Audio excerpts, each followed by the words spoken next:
Welcome to the Gibberpish Podcast.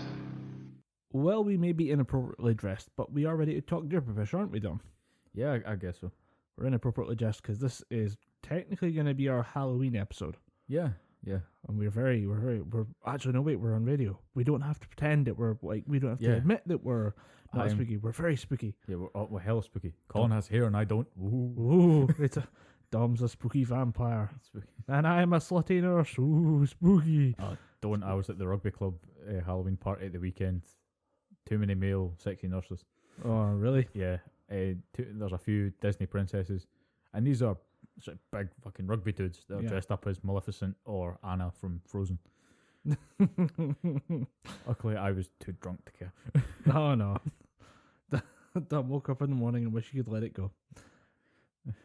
You said Frozen. Maybe I had to force myself onto that joke. Somehow I had to just lob a fucking grenade over that wall. Yeah, it was one of those jokes where you know when someone makes a joke either against you or just out in the ether, and it's actually pretty good. You can't even shout at them for it. Yeah. Yeah, fuck, I've got to give you that one. Yeah, you made the word thing. Yeah, well done. Basic wordplay, you made it work. Well, last year's Halloween resulted in the usual shit show of you can't wear that, that's inappropriate, blah, blah, blah, blah. Yeah, usual bullshit. Still waiting to see it for this year.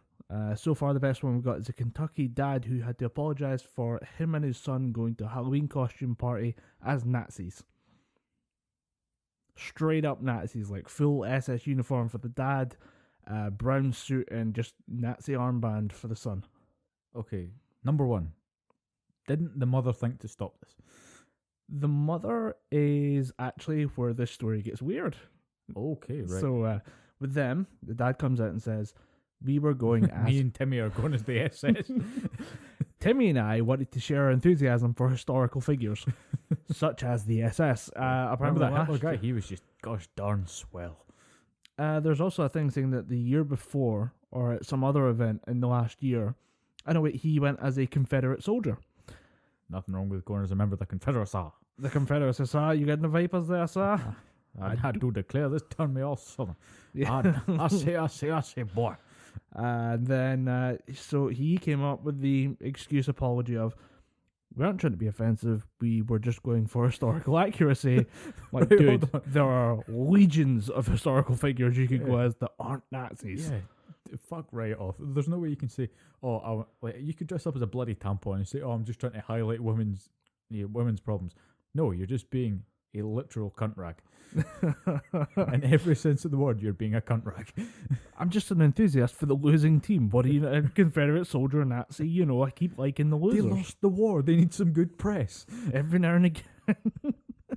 You gotta stand up for the defeated, okay? Yeah. Hitler lost, man. He killed himself. Who's going to celebrate Hitler? Some people dress up as Native Americans. It's not a big deal. I dress up as a Nazi. They both lost. What's the big deal? Come on. But this then turns into someone taking screenshots of messages and comments left by his wife. To be fair, this is not a verified account, so I'm hoping this is real because it's very fucking it goes balls deep from I want to dress as a historically accurate Nazi. That's weird.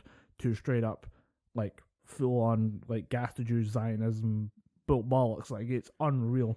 She goes, this was all a mass media hoax portrayed by the Hollow hoax. So she's denying the Holocaust with the first comment. Okay. Starting strong. Yep. The truth is the media is controlled by the Zionists. The so-called gas chambers with delousing showers. Oh dear. The husband must have maybe sat back from his computer and thought, I've been Dom Anderson, you've been listening to Gibberpish. Good night. The husband probably sat down at his computer and thought, I think I can get away with this one. And then looks to see his wife typing furiously about the Zionist pigs and they're all going to burn in hell. And thought, fuck. Straight off the deep end. I'm waiting on the bigger, the funny stuff. That one, just seeing that escalated so quickly. Fuck. I mean, how do you even start with that? What? I'm broken now. No, don't worry, Dom. The showbreaker will break the show. Oh fuck. I've got it coming up later on, but you've been teasing this, and I'm really looking forward to it. I had to condense notes for this one. Oh fuck. It's not gonna be pretty. It's not gonna be happy, but it might just be funny. And that's what we're looking for here at the Gibberpish Podcast. Not quite happy, but kind of funny Yeah. in all the wrong ways. So speaking of which, segue, I guess. Yeah. Segue. Yeah. We're going to call that segue. Let's segue away from Nazis in costumes. Yeah. Speak. Oh no, wait. Actually, I got a better segue. Speaking of nostalgia. I doubt the Jewish community nowadays are just going to remember those delousing chambers that Uncle Jaime died in. Yeah, we missed those. But speaking of misplaced nostalgia, speaking of misplaced nostalgia, Yeah. the console re-releases, the remasters that we talked about previously with the SNES, the NES, and then I think during one episode we talked about the PlayStation. Yeah, they released the games list for the PlayStation. Yeah, it just 1 came and out today. a lot of people are saying this is fucking great. All these games on a mini PlayStation 1. A lot of people are saying this is fucking stupid. Where's this game? Where's this game? You got to understand that Sony need to pick the big hitters. They need to pick, a lot of good games and a lot of kind of nostalgic games that people are saying, oh, I like that game. Let's bring that back. You're bringing out a broad cross-section of your back catalogue. Yeah. And I've got the list here. Here we go. Watch how many times this takes me to read this entire list. Battle Arena Tonshiden, Cool Borders 2, Destruction Derby, Final Fantasy 7, Grand Theft Auto, what a shock. Intelligent Cube, Jumping Flash, Metal Gear Solid, Mr. Driller, Oddworld Abe's Odyssey, Great Rayman, this is without alcohol, by the way. I know, this is disturbing. Would it be better or worse without alcohol? Who knows? Actually, I know, I'd be better. Resident Evil Director's Cut. Oh, fucking God, no. Why the director's cut of all fucking games? I was actually going to ask you about this. I guess we've got something to get into here. Yeah. Revelations Persona, Ridge Racer Ooh. Type 4, Super Puzzle Fighter 2 Turbo, Siphon Filter, Tekken 3, Tom Clancy's Rainbow Six, Twisted Metal, and Wild Arms. Well, I think that's a pretty good list. I mean, there's a lot of games on there that I would definitely play the hell out of. Tekken 3, Wild Arms, Battle Arena Toshinden, just to know how good I have it with modern fighting games. Yeah. Revelations Persona, that is the very first Persona game. You know the Persona games. I've heard of them, I'm aware of them. They're big influences on anime. Yeah, you've probably, if you've watched any sort of big YouTube channel that's centered around video games, you've seen someone play Persona 5 in the past year. Yeah. But And the original one is Revelations Persona, and you cannot buy that, even on the PSP re-release nowadays. It is fucking gold dust. So I can imagine in a sort of similar mini NES type way, the mini PlayStation 1s are just going to fucking disappear. So they're going to capitalize on that and Yeah, probably. push a lot of copies, which means it'll be all over Twitch. Yeah, pretty much. Although I can't see Final Fantasy 7 being a big selling point because you can buy that for £8 on anything. Except And the they're Switch. still working on another remaster. Yeah, they even came out and admitted that they put that announcement out too early. Yeah, they were about 3 they years said away from a demo. The first one, they said the first part will be out in 2019, and then the next one will be 2020, and the next will be 20. I'm ballparking the figures, but it was split into 3, each part coming a year after the other. And I was not surprised when they said it's not there yet. Yeah. For the 100th time. Yeah, for some strange reason, Square Enix, they churn out probably some of the best looking and best playing JRPGs and like action JRPGs of all time. Yet they take so long to make a game. Because Kingdom Hearts 3, we've been waiting on that game since we were in fucking high. Well, I've been waiting on that game since I was in fucking high school. Yeah, who's we? Yeah, I kind of thought you played it, but you just thought, no, this is. I played a bit too of much it. talking. And I thought, okay, I can get this. You know, it's JRPG, which wasn't really my style at the time. Yeah, probably still isn't now. But then somebody tried to explain the lore to me. Yeah, disregard the lore and enjoy the action RPG gameplay. Okay. The combat system's pretty cool, but yeah. So yeah, the highlights on the list: Final Fantasy 7. I think GTA Original. Yeah, should be that'd interesting. be fun to play that game again. Rayman. I actually love Rayman. Yeah, I got the one for the Wii U, and the music theme levels are fucking outstanding. The whole remaster. Yeah. Actually, I talked to my brother because he's the Rayman expert. Yeah. And he said that there was a remake, like kind of like a remaster, kind of a remake of the original game. It's really good, Yeah. and it holds up. And the series has always been really good for me. Yeah. 3D. Once it went 3D, it went a bit It started haywire. going a bit weird. But it never really. I mean, at the time the time Rayman came out, it was having to deal with Sonic and Mario, the two heavy hitters of platform games. You kind of become the red-headed stepchild there, and it's a shame because it was good. And then Sonic kind of dropped off. Then Rayman could have stepped up, but just kind of faded into obscurity. Well, not obscurity, but faded into sort of below par games. But the I kind of want to see Rainbow Six. Yeah, I think it'll be very fun to see that. PlayStation 1 Rainbow Six will be fun to go back and play. Metal Gear Solid should be very, very popular though. Yeah, that'll be. I can see that being quite a big. That's the one I've seen. Everyone I can see has been like, "Oh my god, it's coming back." Yeah. You have thoughts on Resident Evil Director's Cut? Yeah, it's not the best version of the game. No. If you're gonna go PlayStation 1, Nintendo 64 era Resident Evil, just go for the original, because the soundtrack's better. The gameplay is exactly the same. There's not much change to the story. In fact, if anything, there's very, very little change to the story, except maybe a couple of items are being in a different place and you get a couple of extra cutscenes in the director's cut. But the soundtrack was made by a deaf man who never heard a single one of his own songs, because he only put his name on those songs. They were written by someone else. Okay. But all the songs are fucking terrible. If you want to hear an example of his worst pieces of work, go on YouTube and type in Resident Evil Director's Cut basement theme. It sounds like a man playing the trumpet with his arse. Like, a he's ringing farting endorsement. he's farting and just hitting those buttons. It's fucking horrible. Of course, I will be getting it because I have every other version of Resident Evil, and I can't get the director's cut. Really? Yeah, can't get the director's cut. I have horrible. Resident Evil 1 on the PlayStation 1. I have Resident Evil Remake on the GameCube. I have it on the Wii. Got it on the PlayStation 4, PC. The only one I can't get is Resident Evil Director's Cut, because it's dicks. It's not a good game, but I think to complete my collection, I need to get. I have the director's cut. The one thing for me that's bugging me about this is if you look at what they've got here, somebody's complaining, where's Tony Hawk? Where's like the SSX? Where's like all these big things that have gone on and become massive household names? Tony Hawk, I'll sympathise with them. Like, yeah, Tony Hawk should have really got a place in there. But SSX, for my money, didn't really get popular until PS2. I'm just gonna go I took a screenshot of Twitter. Yeah, that really pissed me off. Where's Gran Turismo? Where's Tomb Raider? Where's Tony Hawk? Where's Silent Hill? Where's Colin McRae? Where's WWE SmackDown? You gotta understand, you just named the biggest licensed products on the planet. Like Colin McRae's Rally, I'd actually kill for another one of those. Been playing a bit of Forza lately, and I miss that like rally driving.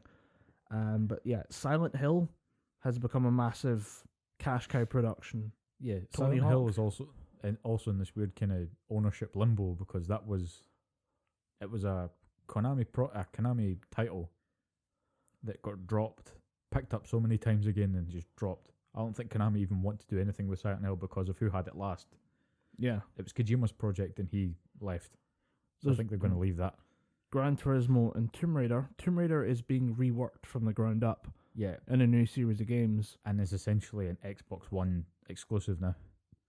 I thought it was just a delayed exclusive. Yeah, but you get more content on the Xbox, I think.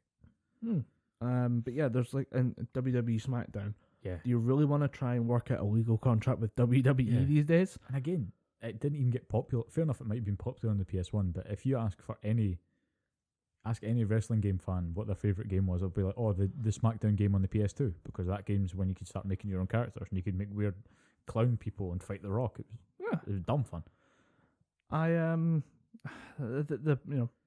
Grand Idiot Prize though goes to the morons asking where is Crash and where is Spyro.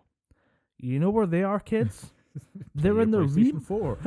They're in the remastered games you guys got 6 months ago.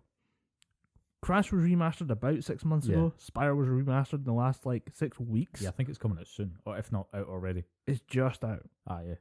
I think it might be end of the week or out already. Kids, you got your toys. Yeah, go fucking and then play you with got them. better toys. Go play with the better toys. That's basically saying, I'm gonna buy a new car. Then when you get the new car, just go, but they polished my old car. I want that one back. Can I have the old one? No. But you got the new one. They're not even polishing it. Yeah, they're just going, here's the old one. Here's the old one. We think the resolution might work on a 4K TV these days.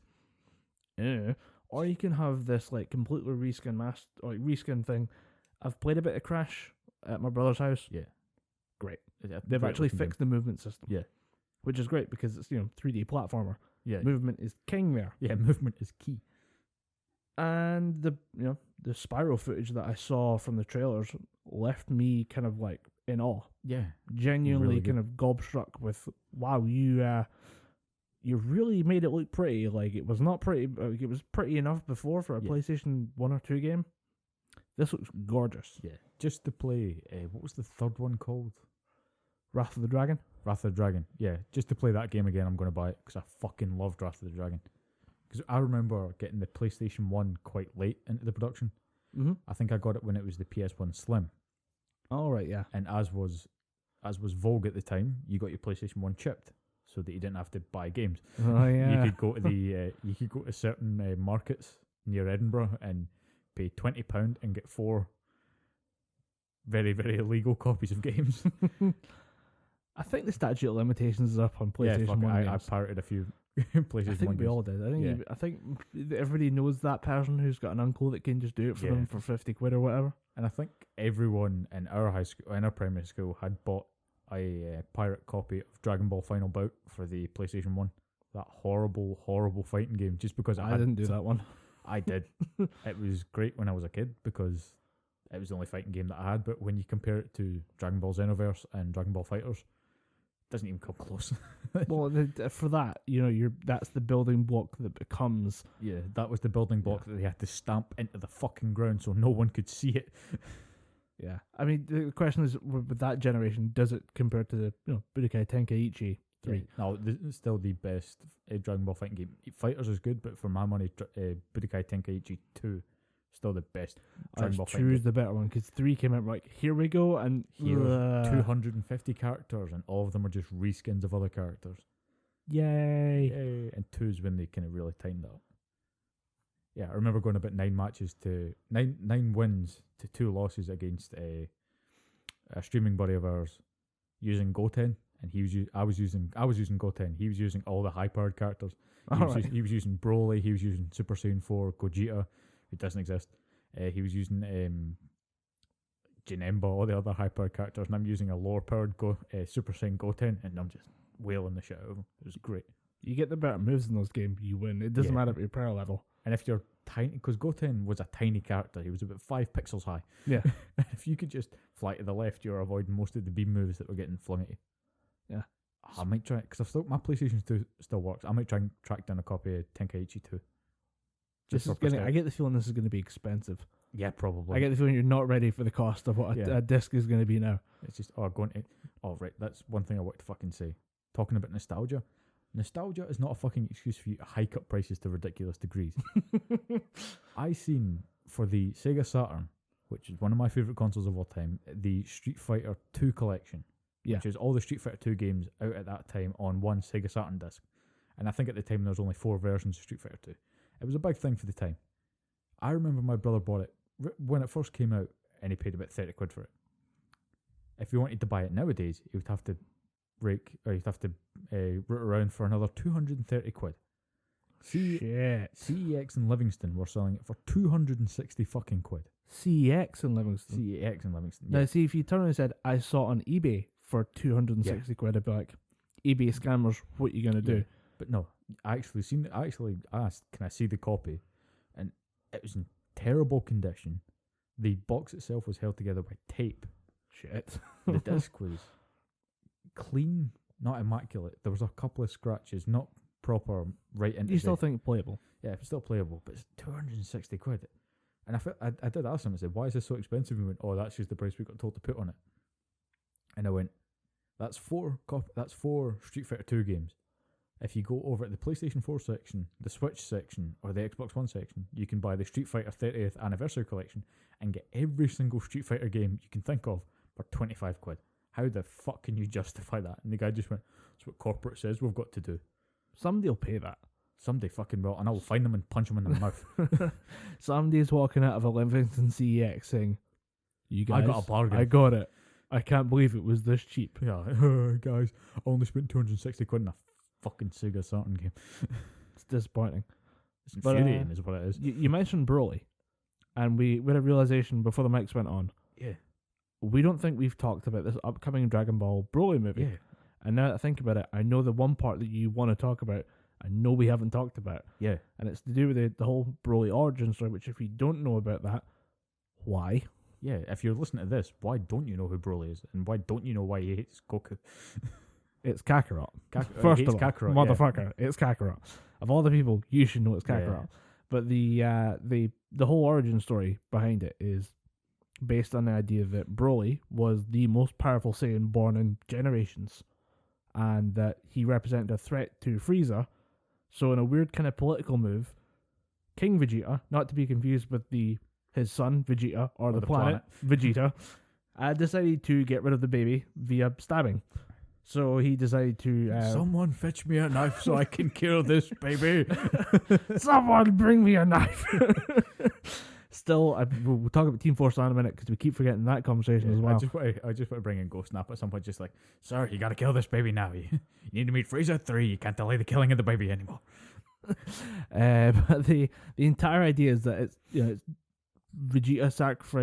Vegeta sacrifices this one baby in order to save the planet. Yeah. Kind of seems like that's not going to happen now in this new movie because it's I'm glad they're being reworked. fleshing it out, though. Hmm? I'm glad that they're fleshing it out, that they're giving Broly a reason. It's not just going to be the reason that Goku cried Yeah. incessantly and they were born at roughly the same time. Yeah. That doesn't even hold up. Like the original excuse is literally Goku was right next to Broly and cried a lot. Yeah. As a baby. And that's why Broly hates him. If you want to watch an expert takedown of this theory, watch Team 4 Star's Broly movie. Yeah. Where they say, would it not be better for him to hate the King Vegeta or the son Vegeta? Yeah. You know, the people responsible for stabbing him and murdering his family and yada yada yada. Yeah. Nope, he hates the crying baby. He hates the crying baby because he kept him up. I don't fucking... A baby whose name he would not know. Exactly. I mean, if you watch the movie, it doesn't even look like he's bothered that much by Kakarot. He's just sitting there. Kakarot is crying, like, you know, showing that he's got some power in them lungs at a young age. Yeah. And Broly doesn't even look bothered by it. Occasionally you hear the meh as he's tossing and he has a couple sniffles. But that's it. There's no reason for him to hate Goku. He does baby stuff. Yeah, there's no reason no reason for him hating young baby Kakarot. I never understood that. That's fucking dumb. I got my fingers crossed that this... I mean, the Dragon Ball Z movies, or the Dragon Ball, I guess they're technically might be super movies. I think this one's the first Dragon Ball Super movie. Right. But you could technically consider it a continuation of the Battle of God series. Yeah. Because it's still kind of following off that timeline. So this is the idea that, you know, there's a new story behind Broly. Yeah. And it's a lot less dumb. Yeah, it makes... I've heard a couple of theories, mainly from the guys at Team 4 Star, Kaiser Neko and Lani Pator. Their theory is that King Vegeta, in a kind of moment of... Would you say hubris? Hubris is extreme pride. Yeah, definitely hubris. Yeah, in a moment of hubris, he realized because you see in the trailer, he's going up to baby Vegeta and going, "My pride and joy, you're going to be the strongest Saiyan in generations." He sees that Broly's got ridiculously high power level, so he sends him off planet without Paragus knowing. Okay. Doesn't try and kill him, he just sends him off planet. At which point Paragus goes fucking mental, flies out and basically exiles himself and trains Broly off planet. So I think in this one, it's going to make more sense that he doesn't give a fuck about Goku. He's going to see, you look like the guy that sent me and my dad away. I'm going to fucking kill you, Vegeta. And that's going to kick off. It's good because the storyline and the kind of conceits behind the original Broly movie are dumb. Yeah, dumb really as fuck. dumb. No, if you want to watch dumb, I'm probably going to give you the DVDs. I can trust you because they're signed. You're not going to destroy them. I'm going to lick them, but I'm not going to destroy them. Watch Broly the Second Coming. It is fucking retarded how dumb. No, that I've seen all of them. I've seen all the original movies. Bio Broly is the one I had to like stop, walk away, go back, and then sit down again. I turned when I was watching Bio Broly. I turned into one of the valets from Key and Peele. I gotta go, man. I gotta do these suicides. I'm gonna get some squats. I had to just go and do something to take my mind off how fucking retarded this movie is. The second one, it has the father son and the other son. Yeah, the Kamehameha. family Kamehameha. Which after you've seen the father son Kamehameha from the Cell Saga, you're like, wow, that's a powerful moment in Dragon Ball Z's history. Like, it really hits right in all the feels. Yeah. And then the idea that they bring it back, and that's how you defeat the thing with Broly is that he is a game breaker. Yeah. He doesn't work with everything you know about Dragon Ball Z. He is too powerful. He cannot be matched. He just isn't right for the world. He needs to be exterminated because he's such a threat. Yeah. And if he they've gets said that angry it at any continues point. up, even up to the God scale. Yeah. So I want to see more. Because I like Broly as a character. I think it's cool that there's a guy who is broken. Yeah, Like, he's beyond OP. He's the Dragon Ball equivalent of the Hulk. He just gets angrier and angrier, and the more power he gets. That's actually the perfect way to put it. Yeah. If you don't know who we're talking about, it's Dragon Ball Z's version of the Hulk. Yeah, it's just Dragon Ball Hulk. Which, given that we're talking about Dragon Ball Z, is going to be pretty fucking impressive. Oh, yeah. What's the thing he does? I'm trying to remember like his biggest feat, and it might be in the Second Coming where he gets punched into the lava. Yeah, and he just and then comes just out picks fine. himself back out of the core of the planet. He doesn't even put a bubble or anything around himself or a barrier. Because you see at the start of that when he's fired a couple of energy bullets at Goten, Trunks, and Videl. Gohan puts this sort of energy bubble around himself. Yeah. When Broly goes into the lava, he doesn't even put the bubble around himself. He just comes back out slightly singed And we know on one part of himself. We know he can do it because as a baby, he makes an energy bubble shield to protect his father. Yeah. And you're like, okay, so he knows that ability. He just decides to tank the hit from the core of the planet. He just decides, I have this much HP, I can take the hit. I can take a couple of hits. It's a pretty baller move, Yeah. I'm not going to lie. Even though, the movie is kind of dumb beyond belief. But it's more Videl. And I quite like Videl as a character. She's in there with Gohan and Goten. I quite like that little kind of mini young family dynamic they have going on. I think it's quite fun. So, I mean, that's why when they say, oh, Pan's coming back, you're like, nice. Yeah, I'm like, yes. I like Pan. Nice. one of the better parts of GT that I'm hoping that they keep in. They can get rid of everything else. I don't give a fuck about Oob. Get fucking rid of him. It's Has he showed up in Super? no, and I hope he doesn't. I don't think he has. No, because and Super's finished, by the way, Super's finished. with 131 episodes. Yeah, I had a rant about that. Somebody was complaining that the what's called slice of life anime genre is taking over anime production in general. And he said there's no long form anime that keeps going. And I'm like, well, you're wrong there. Here's why. And then proceeded to list through. The thing is that yes, a lot of the big shows that people watched as kids, like Naruto and Bleach, have all cut off. yeah, But you still have Fairy Tail still going. It's starting its final season. There's more on the way as well. The manga keeps getting written for another kind of spin-off that is still going to be in the main canon. You have Dragon Ball Super just finished. Another 131 episodes on top of the 100 plus from Dragon Ball, the 297 from Dragon Ball Z, the non-existent Dragon Ball GT, which didn't happen, kids. Don't listen to the been fake wiped news from the media. timeline. Like the Flash going back and fucking around with so many different timelines. GT took the hit, got wiped out. But anyone that's even an anime fan, just for the fair enough, you might have watched Battle of Gods and Resurrection F, because they're two separate arcs in Dragon Ball Super. Mm-hmm. You can skip over those, or you can watch them because they make some interesting changes. Vegeta gets more of a show against Frieza in Resurrection F and Dragon Ball Super, which as a Vegeta fan, I kind of liked. I kind of dug. I thought they were going to go balls to the wall and just say, why not have Vegeta kill Frieza? He has more reason to kill Frieza. Goku just kind of goes, I'm going to fight him because he's strong. Vegeta actually has motive to kill. But yeah, you can kind of skip the Resurrection F Battle of Gods arc, but even just for the Goku Black arc, Dragon Ball Super's fucking worth it. Yeah. I think it's as close to a perfect arc you can get. For me, the perfect arc of Dragon Ball Z is the Cell Saga. Which part? Just the whole overarching thing, including the androids?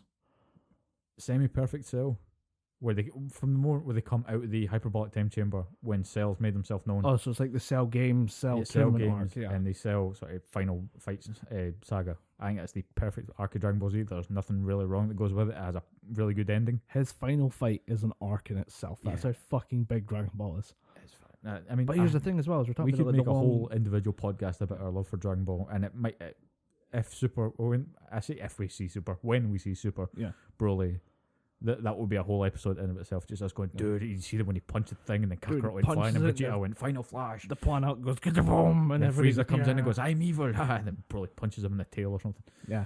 But we're talking about like the long running shonen stuff. There's a lot of new stuff that's coming through. Attack on Titan. I just watched season 3 of that this week. Really good. Really liked it. I know it's not everyone's favorite. It was overhyped for season 1. Yeah. Season 2 dropped the ball a bit with the hype train, especially being 4 years after season 1. Yeah, that was a punch in the dick for most AOT fans. And then season 3 is amazing. Yeah, like it brings back all the hype, all the impact, all the absolute terror, and then says, "Would you like some more? You'll have to wait until April." Fuck. And then you've got My Hero Academia. Just wrapped up its 3rd season as well. Like it did the full 3rd season, most importantly. And that is fucking phenomenal. But then you've got One Piece. Is that still going? Yeah. Fucking dude, that was at 400 episodes when we were in high school. It's now up to 800. Jesus Christ. And at some point you just need to think, right, this thing needs a bullet. It's been going on too long. It's too big of a monster. I have my obvious bias towards Fairy Tail. I like to think... Yeah, I mean, you need to have a certain amount of love for a TV show or any kind of property to get it fucking tattooed on you. I was going to try and do the guild theme music, but I just can't do it. But the... Oh, dude, I'm right there with you. I'm contemplating getting a sleeve on my right arm. Yeah. And I'm trying to incorporate some kind of umbrella logo, a Triforce, and some other kind of game paraphernalia in it. Yeah. But I need to watch how I do the sleeve, because sleeve looks cool when I'm 26 and not working in the legal profession. You could just wear a shirt, I'll be honest with you. Yeah, but I can't have it come past the sort of watch line on the hand. I think that's reasonable. I know there's a lot of people who get the hand tattoo. A hand tattoo, that's not going to look cool when you're 80. You're wrinkly. I don't care about that. It looks cool. You're like it a doesn't wrinkly feel ball like, bag. I'm going to lie. I kind of doubt it. Most people are going to make it to 80. Yeah. But the thing of like getting a full sleeve and down the hand, you gotta own it. Yeah. And you like, there's a lot of people who make a very good tattooists who make the good policy of, I am not giving you a hand tattoo or like a face tattoo as your first one. Yeah. Do not even come to me with that shit. I want a full sleeve. I want some body work. Yeah. And then we'll talk about a hand tattoo. For me, there should be a blanket ban on those fucking ridiculous neck tattoos that you see people with now. Yeah, it's like, we get it. We get it. You've got some heart or a weird gorilla's jaw on your neck. It doesn't look good. It looks fucking horrendous. I know one person who's trying to get it, and I'm trying to talk him down from it because I don't think he needs it, and he's a very young guy, and I'm like, dude, you're 18. Yeah, this is not a decision for 18. His other tattoos look amazing. He's getting great work done. Yeah. But he's only 18. I'd rather not see him do this to himself. You need to watch what you're doing. But yeah, the Fairy Tail. So one quick thing about tattoos. Brilliant thing about that: if somebody refuses to hire you for a tattoo, it is discrimination. Sweet.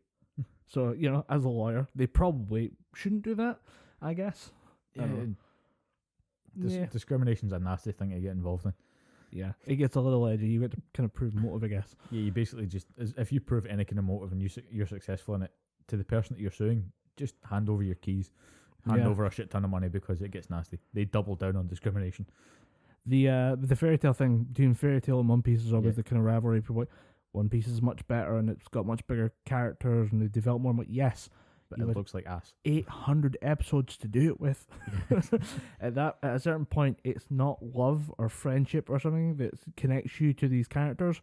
It's Stockholm syndrome. Yeah, you're too invested in this to leave. Fairy Tail is One Piece with an editor. That's all I'm gonna say. We're at 277, going into the final chapter.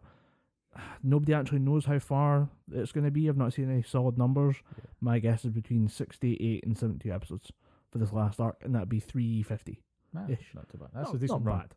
Spread over about a decade, not bad. Yeah, it's a pretty good run. Yeah, it's a reasonable amount. Yeah. But yeah, that's been coming up the whole. There's no long running shonen. Are you kidding me? I fucking beg to differ. There's actually a bigger one. Talking about One Piece being 800 episodes. Detective Conan. That's fucking. I remember that being on Fox Kids. Right? Oh, Yeah, shit. I mean Fox Kids isn't even a thing anymore. It's somewhere about 1,500 last time I checked. Fucking hell. Yeah. Fucking That's- anime, man. That's ridiculous. I mean, I have the opposite problem with Castlevania right now. It's not that it's. I'm glad that we're Have getting. you seen it? Yeah, watched all the Castlevania season. I'm 2. watching it at some point this week with my Do it. brothers. I'm not sure how. I know it's going to be good. Yeah, I keep the faith, but at the same time, like, dude, how is this like coming out? So no, it's amazing the fact that they got 4 episodes out in the first place, yeah. and they got enough love and support from the community to just make Do it another out. 8 episodes. Yeah, So thumbs up, thumbs down, just without spoiling. definite thumbs up. Definite Yeah. thumbs up. The interactions between. Have you watched the first 4?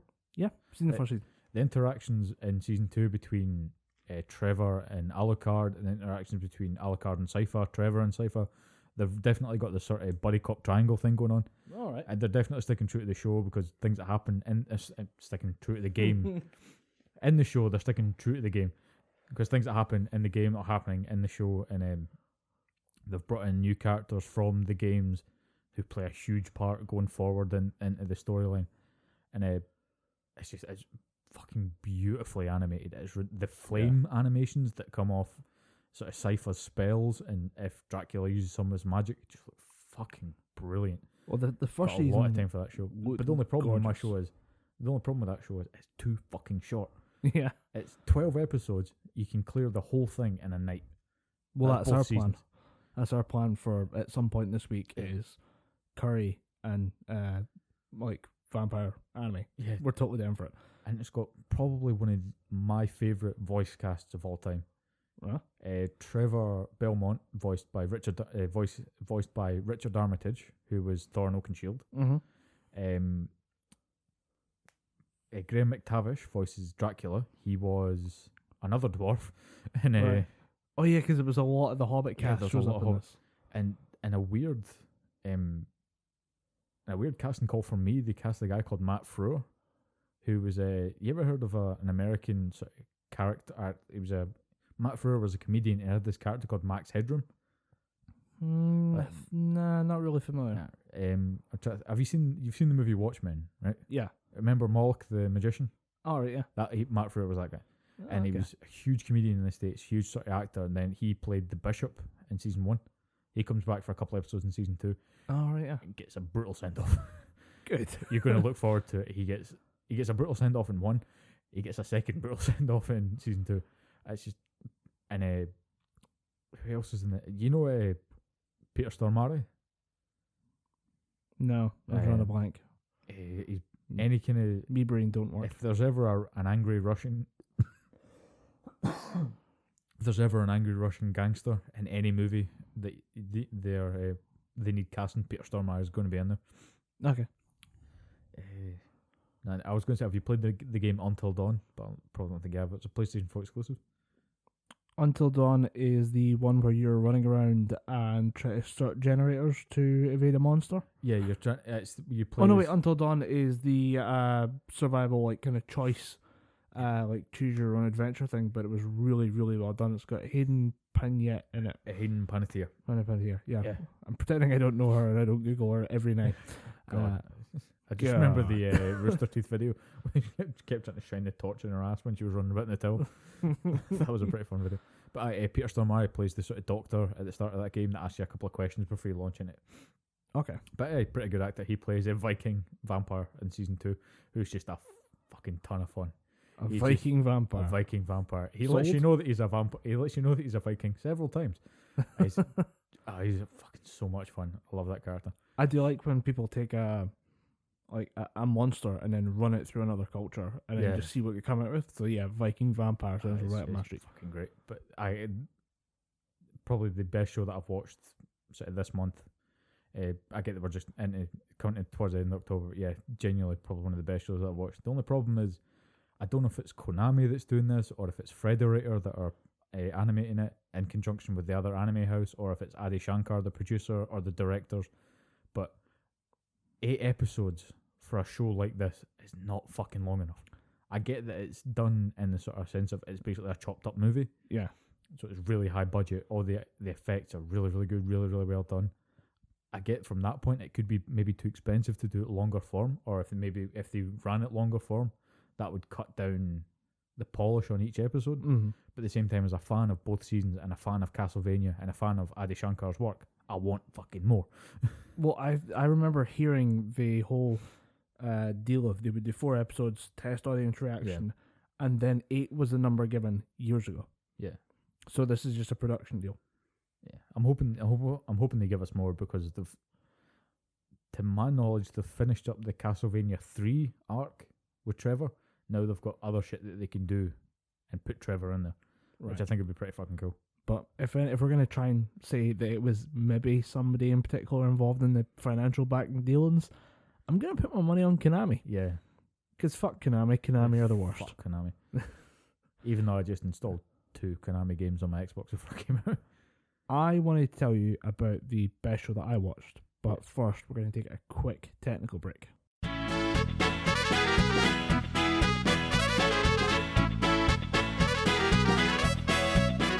And there we go, we're back. Now that all the nuts have been tightened, knees have been shimmied loose, and knees have been cracked. We're getting old, kids, I'm not going to lie. Yeah. I get knee in the head this week, so that was pretty good, but everything else hurts. Yeah, how are you feeling after that whole knee in the head thing? Yeah, I went for another checkup. They said everything's good, no lasting effects. It wasn't a proper concussion. I think it was just the fact that it was a glancing hit. Okay. It wasn't a proper hit and drive. It was just the fact that the knee came in, made contact, and just promptly moved. They said there was no real issue with that. Yeah, I suppose if the energy from it all of it doesn't go through your head, you might be okay. Yeah, it was pretty good with that. It's a good thing about having like a weirdly shaped head. You deflect a lot of energy when you get hit. And I think probably because of the amount of milk I drank, the amount of calcium I intake, I think I have a denser bone structure than most people.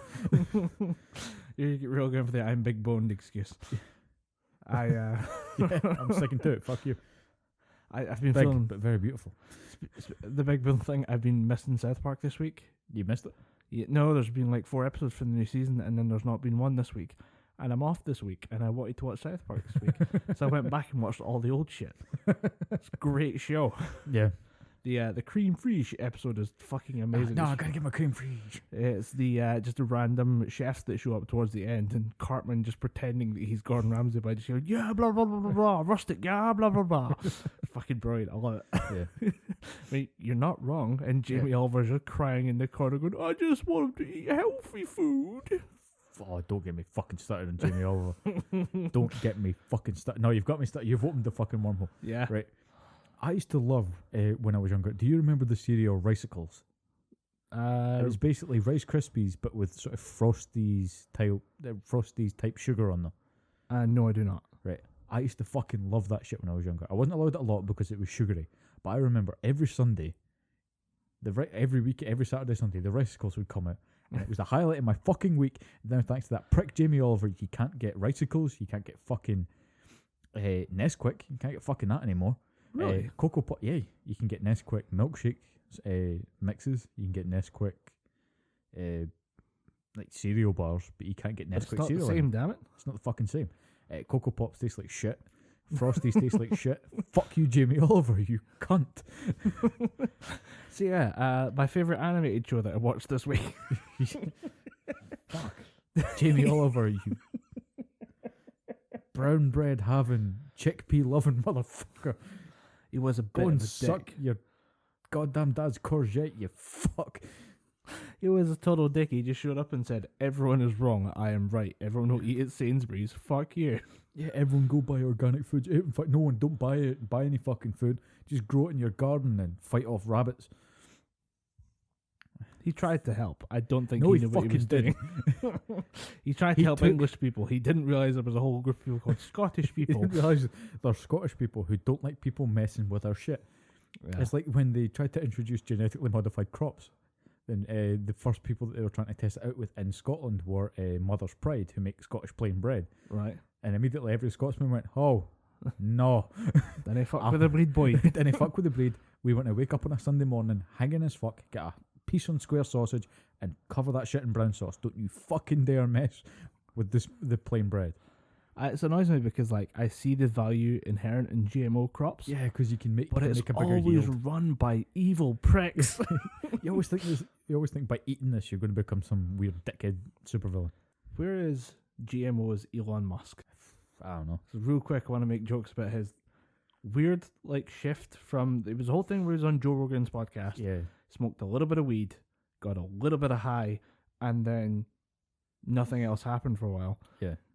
He had to step back from being Tesla's CEO. Yeah, He's CEO. still on the board. He's not making every call. Is this because of the Joe Rogan weed thing, or is this other issues? I think there's other things, but the weed thing highlighted it because it's controversial and it's the big issue for some people right now, even though it's thundering towards legalization in the US. Yeah. But See, in Canada just made it legal. Yeah, and they ran out. They Wonder ran why. out in 5 days. Justin Trudeau's just throwing dime bags at people. It was they I actually saw some of the packaging for it. There was a shit ton of packaging for a little bit of weed.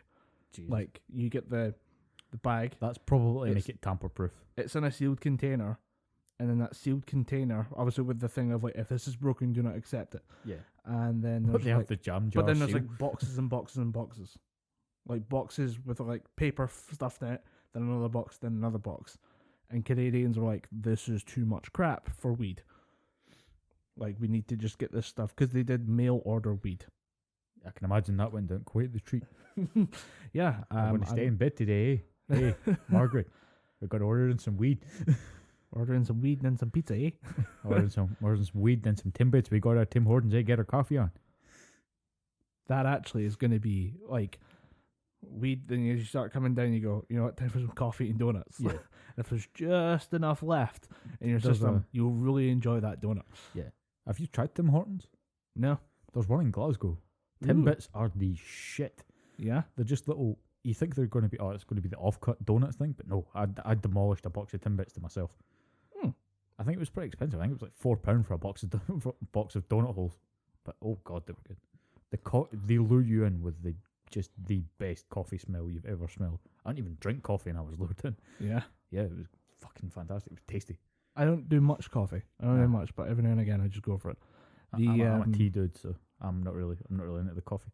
The Elon Musk thing, though, he decided then to just shit post on Twitter. Really? Literally, I heart anime, timetable in Mecca, Yeah, I'm a cat girl, or something like that. And just the internet proceeded to lose its shit all week. It's been great. I've got to sit back. I'm off work.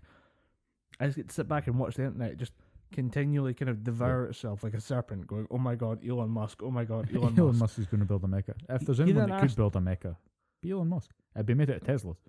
He then asked for your dankest memes. Involving Elon Musk or just in general No, just dank said, memes? "What do you got, internet?" And Oh, he fuck. was not prepared for what he got. I can imagine he wouldn't be. He said, "Can you give me your dankest memes?" About 30 minutes later, "Oh my god, I said dankest, not darkest." Bro, you gotta understand, there's a certain dark that comes with the dank. I'm not gonna lie. Oh, dude, I have a tweet. You just reminded me of a tweet that I seen. I think it was on when I was browsing Tumblr, because I don't go on Tumblr to look at all the other messages going on. I just go, oh look, that'd be a cool phone background. That'd be a cool phone background. There's some really talented artists out there. If you look on my phone just now, I have a really cool, really nicely drawn picture of Michael Myers. Ooh, very nice. So yeah, that's what I go on Tumblr for, not for the other issues that are going on. But as I was scrolling down, there was a tweet from an editor on a cartoon for Disney, and I can't remember the name of the show, but it's just the post reads something like this. When I started editing for this show, all my friends said to me, "You better beware. People are gonna make porn of your TV show." Then I said to my friends, "Don't worry." During the first board meeting with Disney, they sat me down, cracked open a laptop, showed me Kim Possible porn, and said, "This is what's going to happen to your show." This is fucking Disney, the House of Fucking Mouse. showed this guy I'm not Kim gonna lie. Possible porn. That is, for all jokes aside, that is a great idea. That is like Just- absolutely people explaining to you, say, "Look, you're working an animated show, but these are the days of the internet. Rule 34 exists. By the way, I dare you to type something in Rule 34 and not find something that makes you gonna go, oh my god, that doesn't fit in there." What are you doing? Why the hell is Bowser wearing a crown? Still, tits on a turtle. Tits Greatest on a turtle. invention man has yet to. We've yet to beat it. Yeah. Whenever sorry. someone says tits on a turtle, I just imagine them adjusting a monocle going, tits on a turtle. Tits on a turtle. Should that be our exclamation sound, or should you just say like, tits on a turtle? I can't believe it. Should be, tits on a turtle. Or What if is you do, this? if you do the Burt Ward kind of punch the fist, tits on a turtle, Batman. Jizz on a greeting card, Batman. Slap my ass, Batman. I mean, what? I can't say. I mean, who said that? Holy parenting problems, Batman. Totally Holy dead parents, Batman. Holy dead parents, Batman. Jesus. I went there. Fuck it. Real quick, speaking of Batman, next week. All right. I was going to say. I thought you were going to say. Speaking of dead parents. Speaking of dead parents, mine. Just play the Batman music from Tim Burton's Batman. Just do. Put the book and keep Guess I wear a cowl now. But no, speaking of Batman, there is the release of Batman Ninja on Netflix. Right off. No. No. Fucking. I was going to say, do you want to watch it for next week? But apparently that's a Hammered. no. I'm going to watch it hammered. Because I got bourbon coming. Not today, but tomorrow. Right. It's the dumbest present. The dumbest present. Somebody's like, here, Dom, you love this. You're like, it is. yeah, I love this. And then all of a sudden, you're like, oh my God, it's the worst piece of shit ever. It's the dumbest preface for a Batman. Thinks, yeah, let's make him travel back in time, and he's fighting weird ninja versions of Harley Quinn and Joker and Gorilla Grodd and The explanation I heard, roughly, the kind of brief synopsis, was that someone sets off a bomb that only transfers the superheroes, but somehow it also knows to transfer Batman.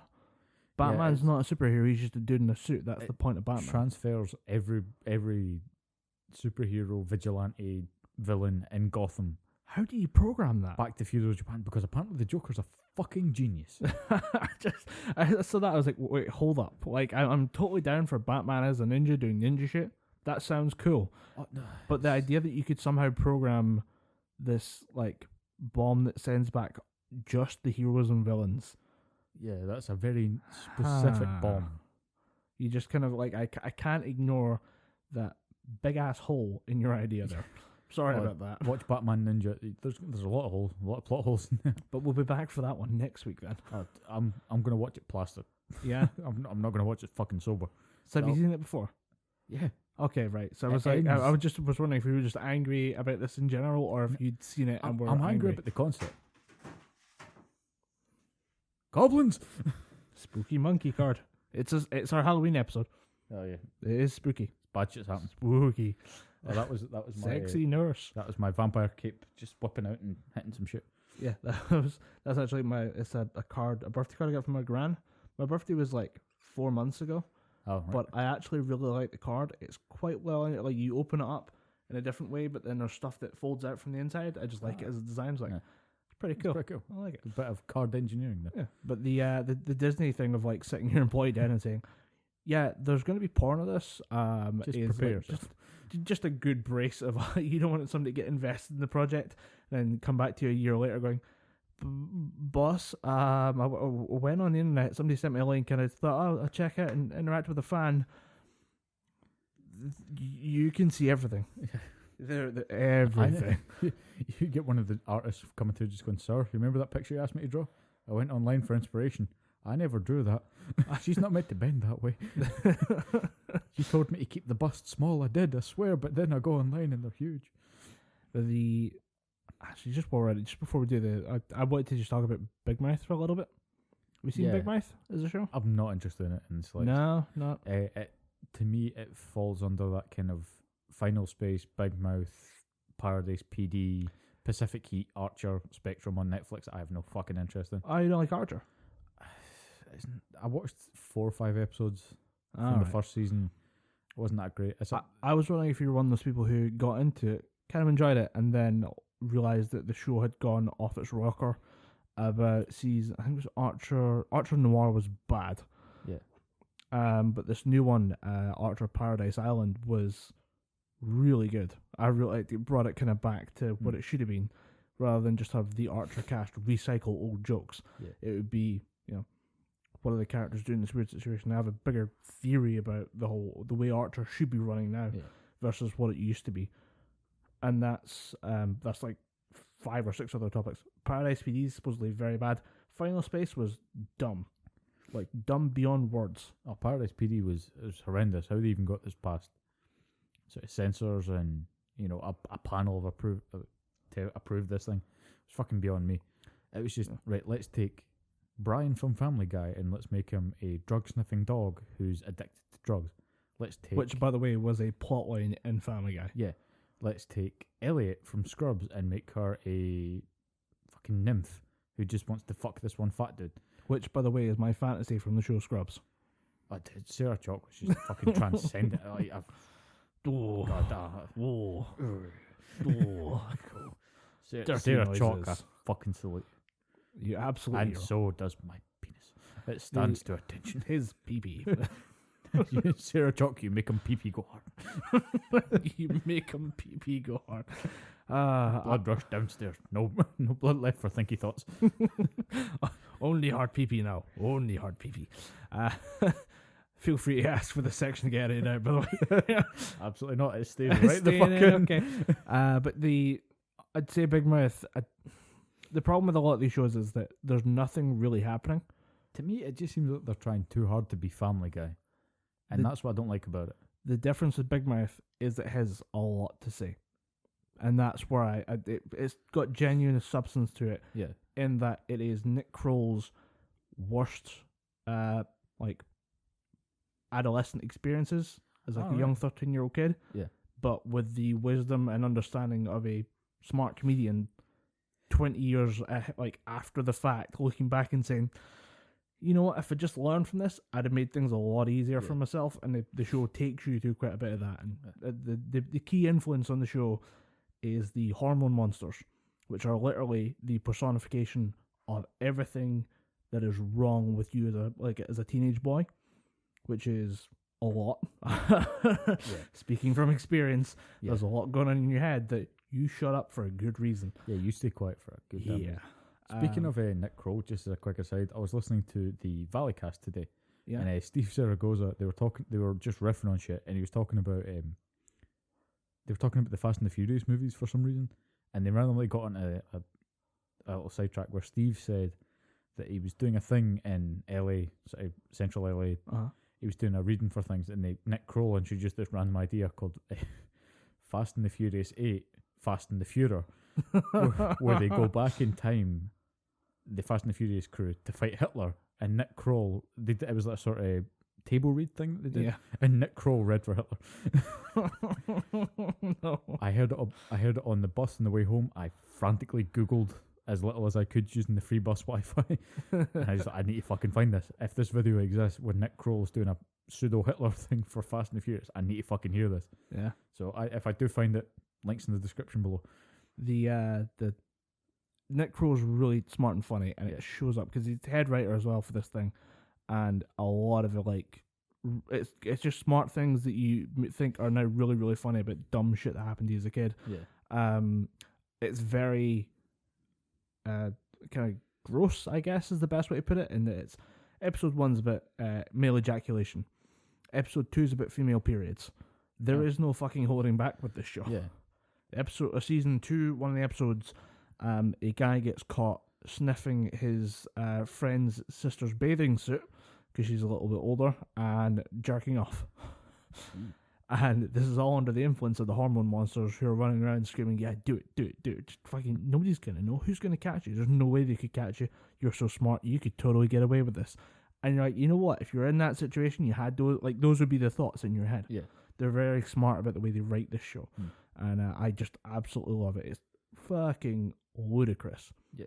But as I say, it comes down to the things that the show has to say about the situation, especially when they start revealing about one of the characters becoming depressed.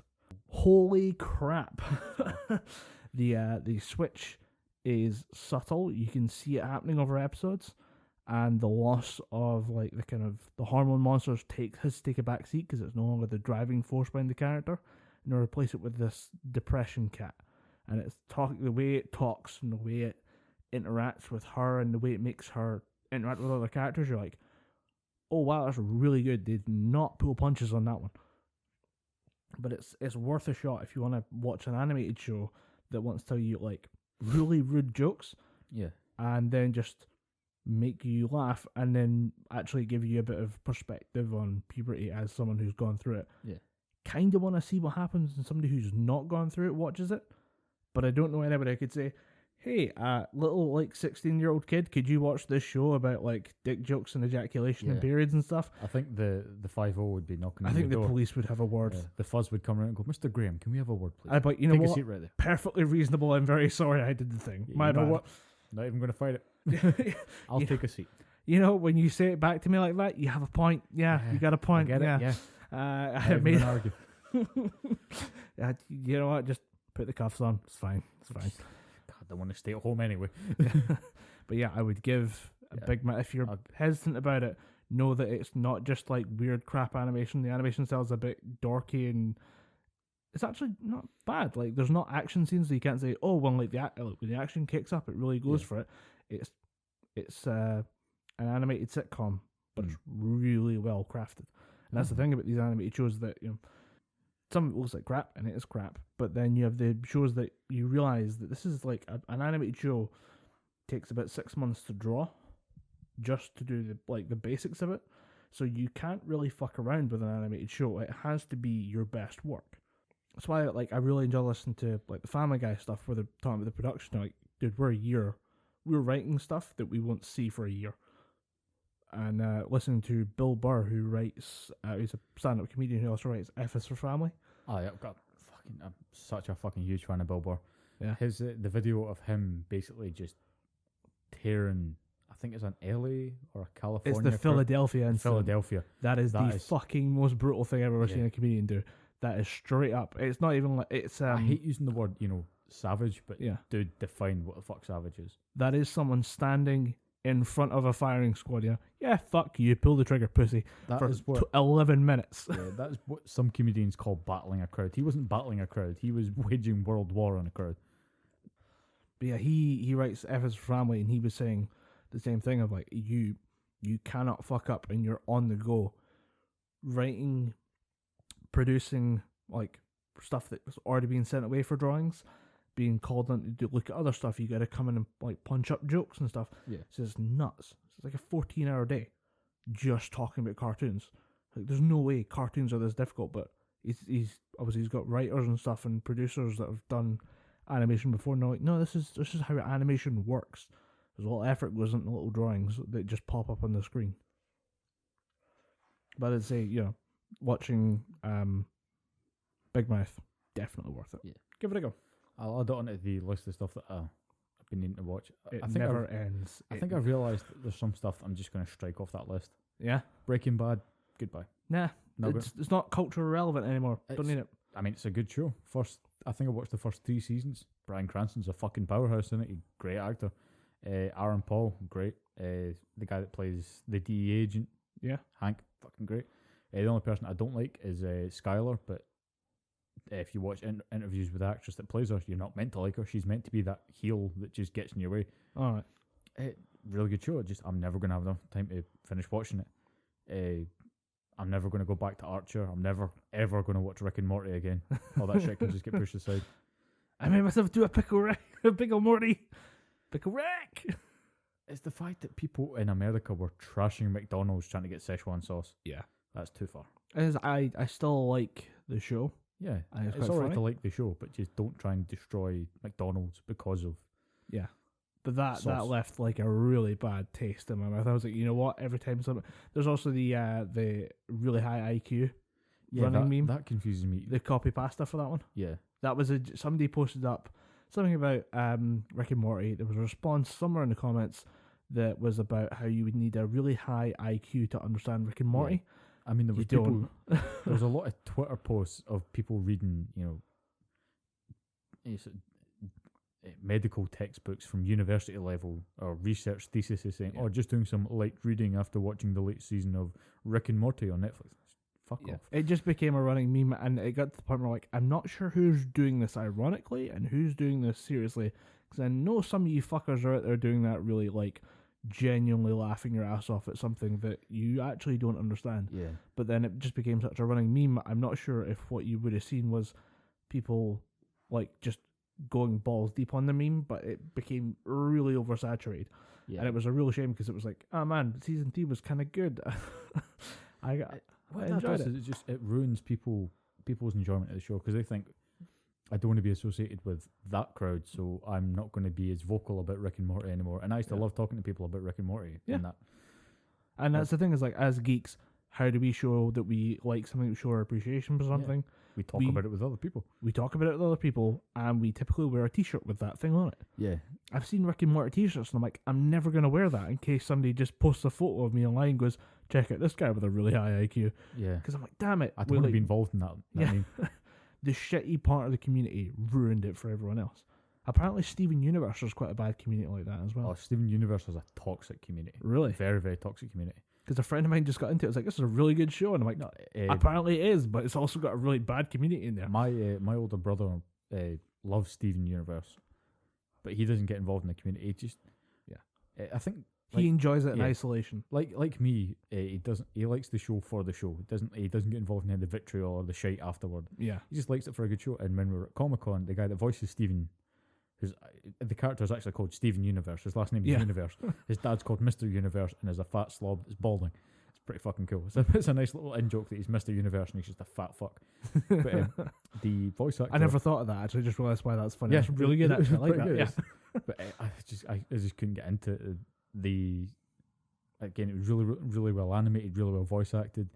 I just couldn't get into the show. But the voice actor for Steven Universe, a guy named Zach Callison, he was talking about how just vitriolic the community could be, and he was, through his con appearances, he was trying to just dispel that and say, no, there's no reason why we need to be known for this. We can be known as a good caring community. Yeah. Then he told the story about how Steven Universe fans basically ganged up on a fan artist and made her commit suicide. So that's what, because I've been wondering, I keep hearing that it's Yeah, a bad community, but I vitriolic never as fuck. heard why, and I was assuming it was just yeah. bashing people, but bashing people at the point of suicide. I think what happened was one of the characters was particularly more heavy set. So she was a bigger, bulkier character. I say bulkier. She was a bigger, sort of almost fatter character, and he drew her slim. Right. He or she drew this character slim, and through Tumblr, Instagram, where he or she posted this picture, there was just hate and venom and bile and spite thrown right at her, and eventually, he or she, whoever it may be, took their own life. Shit. They just felt pigeonholed into this corner. They just think, well, fuck it, I can't do anything. I need to do this. I need to take my own life, and that's why. When you're left with the only way out, is If the your last way ultimatum out. is the last way out, Yeah. fuck you, Steven Universe and community. That's horrific. I did not know it was that. I knew. I just heard they're Yeah, it was bad. bad. They're bad to. Almost as bad as the League of Legends community. Oh, The League of heavy Legends. claim. Yeah, no. Steven Universe. Steven Universe gets the one up for actually killing one of the members of the community, but League of Legends community gets a close second for making people turn away from gaming in general because they've had a few bad matches of League of Legends. Jesus. People that have put up long posts on their Twitter and their Instagram saying, "This is my gaming PC. I will never use it again. I just started playing League of Legends. I lost 3 matches in a row, and I got so many fucking messages saying, 'You fucking scrub, you dirty little bastard. Never play this game again.' So I'm never playing video games again." That's horrific. I don't know. I've never understood the whole the gatekeeping thing with the geek community. Yeah. Always pisses me off. You should always be more welcoming of there's no bad idea that comes from having more people in the same group as you. But then the idea that when somebody comes in, you then proceed to bash the shit out of them. Yeah. Once they're getting their feet up. I don't know what the League of Legends situation is. I don't know if you can see how many games somebody's played. I There's think you no can real check the justification. win-loss ratio. Yeah, but I don't know. I tried playing it once, and something similar happened to me. But instead of swearing off video games, I just messaged each one of the people that said, "You suck, never play this game again." I went, "Don't fucking worry, I'm never going to play this game again as long as cunts like you are in it." Send. Copy paste, copy paste, copy paste. That'll just save a lot of time. Done. Yeah. So I was playing it with my older brother and a couple of friends, and it seemed pretty good. The 3 of us were playing, or if it was the 4 of us, we'd be playing on one team, playing against another couple of things. It was good because you're playing with buddies. But then I thought, right, I'm going to play it a couple of rounds myself. Then that's when I realised that you need to have established people with you if you're going to try and build your way through it. Otherwise, Alright. it's just a shit show. Yeah, While we're on the kind of subject of the animation thing, Yeah. how do you feel about the Apu situation? I don't know. For those of you not in the know, basically there was a documentary released about a year ago saying that Apu was a racist depiction of an Indian guy in The Simpsons. Yeah. And it gained a fair amount of traction, and there's now been calls for the character to be taken out. And as of about this morning, Fox are saying he's on his way out. I've heard two stories. I've heard one that the Fox executives are saying that they're doing a soft exit for Apu. Yeah. They're just going to gradually phase him out. Another one is that they've made no such claim. The Fox executives have made no such claim that they're going to remove Apu at all, and it's all just a rumor.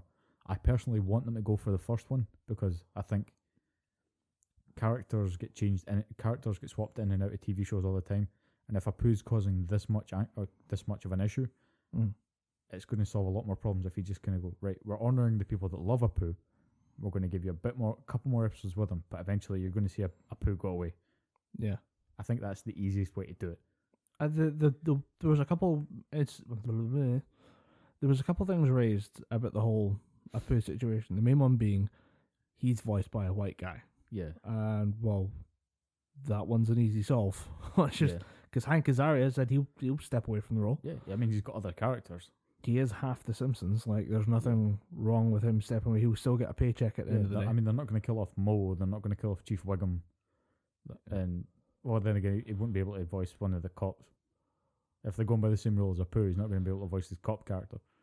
It's a weird one that the option is to just take the character off the show entirely. I think that's the simplest option. They can go for. They could try and fix it and really address the issue. But I think at this point it's just easier for Fox to just go, right, we're going to hit the big erase button on Apu and bring in somebody else. But the idea was it was a harmful stereotype, and he runs a corner store, but there was people pointing to stuff for the fact that he's too servile. He just stands there and takes it all day. Like, didn't know that was an Indian character trait personally. But there's also I've seen a lot of back and forth about this. There's been some good videos done. The one I'd probably point people to is Not the Apu I Know, which is by a guy who's just started watching a show called Brain Dump. Yeah, that's the show. Can't remember the name of the channel, but if you just search for Not the Apu That I Know, you'll find a 44-minute video. Pretty good explanation of, I mean, this guy's experience. He says that I'm part Italian American, and if I wanted to be offended by something in the show, it'd be the Italian chef that shows up and just screams something about meatballs and then fucks off. Or Luigi from whatever it is. Yeah. Or I'd be offended by the mob. All those Italian gangsters. Oh, dude, we as Scottish people should be incredibly offended by Groundskeeper Willie. I know that's the other one that keeps coming to us.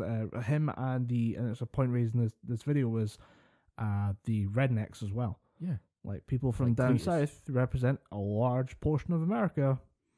Can they get up in arms about The Simpsons? Yeah. Should they? And you're like, I don't know. I just, it's not one that I'm very well acquainted with. Or shouldn't, don't really know much about the whole thing. But I always thought The Simpsons took enough shots at everybody to kind of get away with it all. For me, for my money, it's just, I think, taking the example of Groundskeeper Willie, I think the reason why we Scottish people don't get offended by it is because we realise it's just a parody. They just think it's them just taking a casual, jab at Scottish culture. We realise that it's not them pinpointing, this is what all Scottish people are like. This is just, here is Scotland cranked up to 15. Here's Scotland cranked up to 15. Here's just an over-exaggerated, overhyped, overplayed Scotsman. Mm-hmm. But then the thing is, for me, the original hoopla was started off by a comedian. Apparently, the guy who made the original documentary is a comedian. I don't see maybe it's just he started this thing. He had some stuff he wanted to say about the thing. Yeah. He interviewed some people that were of a like mind to him, but I don't know if he meant for it to go this far. I'm pretty sure he probably just wanted there to be a change. Yeah, I think he maybe wanted to promote discussion, but probably didn't see it going this far. It just bothers me that the answer to this is, bang, he's gone. Yeah. But we'll see. Yeah, we'll see how that goes. Everything I've seen so far says that Apu will be gone. It's a shame because when I was watching The Simpsons actively, some of my favourite seasons and some of my favourite sort of interactions were with Apu. I thought it was one of the cooler characters. But if it offends people, fair enough. But if it offends the right people, get rid of it, because I guarantee most of the people that are getting it, there's going to be a very, very small majority of this, or the offence taken is going to be taken by Indian people.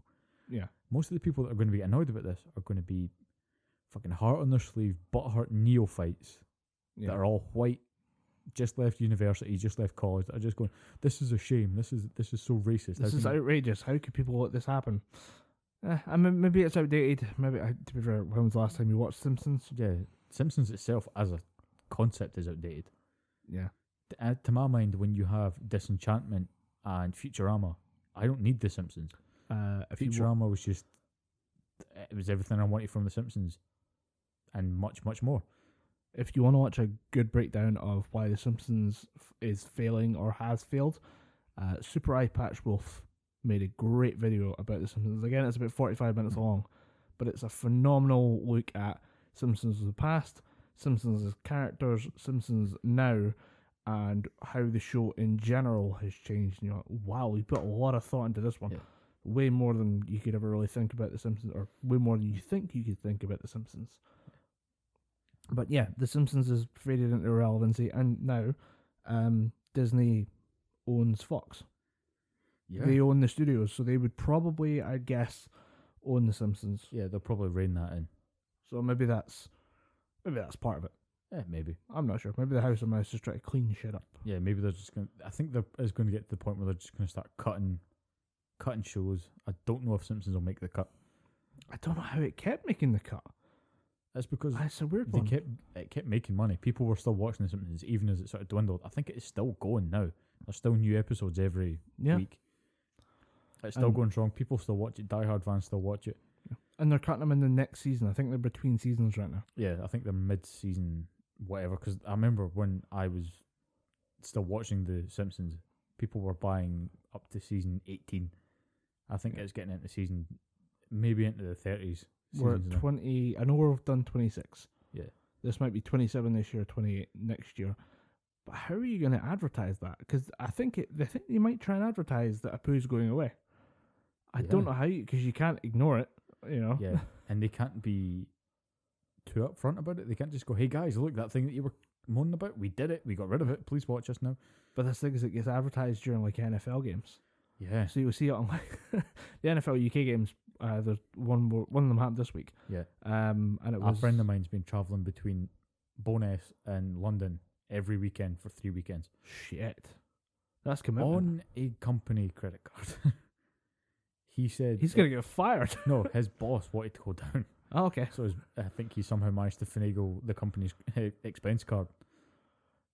Interesting. But yeah, I'm worried about seeing it in The Simpsons. Of kind of like, or just worried about seeing it in the NFL. Like up next on Fox, say bye to Apu, everyone. Like, wait, what? Hold the fucking phone. Hold on a minute here. You slow the fuck down, Matt Groening. You don't interrupt America's game for this. This is weird. But then again, who the fuck am I kidding? Matt Groening's had fuck all to do with The Simpsons for years now. He just draws it. Does he even draw it? I don't even think he draws it, because I know he hand drew a lot for Disenchantment. And he wrote quite a lot for Disenchantment. That show, you can feel he's in the room. Yeah. Yeah, I mean, even with just the voice cast that's in it, you've got Billy West, John DiMaggio, you've got Maurice LaMarche, you've got, what the fuck's her name? Tress MacNeille. All these actors that were in Futurama, you know for a fact he brought them in and he was in the room just going, hey guys, try it this way, or just, you do you. Yeah. Here's the door, it's open, you fucking run through it and go nuts into the next room. It's more to do with the writing of like the little subtle things. You're like, yeah. Nah, that feels like a Groening joke. Like, that feels like a peak Futurama Groening joke. Yeah. So yeah, I'll be very interested to see what's going on with Apu. Don't think it's going to be good. I don't think anyone's going to be happy about it. I don't think anyone's going to be happy. The resolution to this scenario is not going to make people happy. If Apu goes away, people like myself are going to be going, Apu was a cool character. Why'd they get rid of him? Oh, because people thought it was offensive. I think we're going to realise it, but we're still going to be a bit downtrodden that we've lost a good character from a fairly well-liked show. I might go hunt down the original documentary. The original thing about Apu being offensively said and see what that guy'd say. Because I get the feeling if I turn and say, yeah, he's talking his ass, he's probably going to have a good point. He might have something in there that I'm just not seeing. Yeah, maybe. But I also get the feeling I might end up watching him interview all of his friends that all agree with him all the time. Yeah, that's what bugs me. Whenever you see someone doing a video essay, because when it gets to 45 minutes on one subject, that's a video essay. Yeah. When you get people doing these essays, just thinking, I'm going to go and talk to 8 random people, and they're all, oh, this is my buddy, this guy from Vice.com. He thinks exactly the same way as I do. Tell me your honest thoughts about this subject. There's no proper dichotomy in stances. You always get people who are just extremely for it and support your stance. Yeah. I've been watching Making a Murderer, and I'm always more, I have the very obvious leaning of certain things during that, the whole have you seen season 1 of that? I have no interest in seeing it. I've I've been told that I should, but it's not my priority. Real short, a guy who has been previously wrongly convicted and released on DNA evidence is now being possibly falsely accused of a murder. And it's part of it is based on the fact that his nephew confessed. However, the nephew is 16, clearly has a low IQ, supposedly about 80. I think 100's average, is it? Yeah, I think 100 and 110's around about average. 100 should be about average. 160 is like super fucking genius or something. He's down to 80, and he's 16. He's clearly very socially awkward, and they show several long clips, uncut clips, of the interview process during season 1. And part of season 2 is his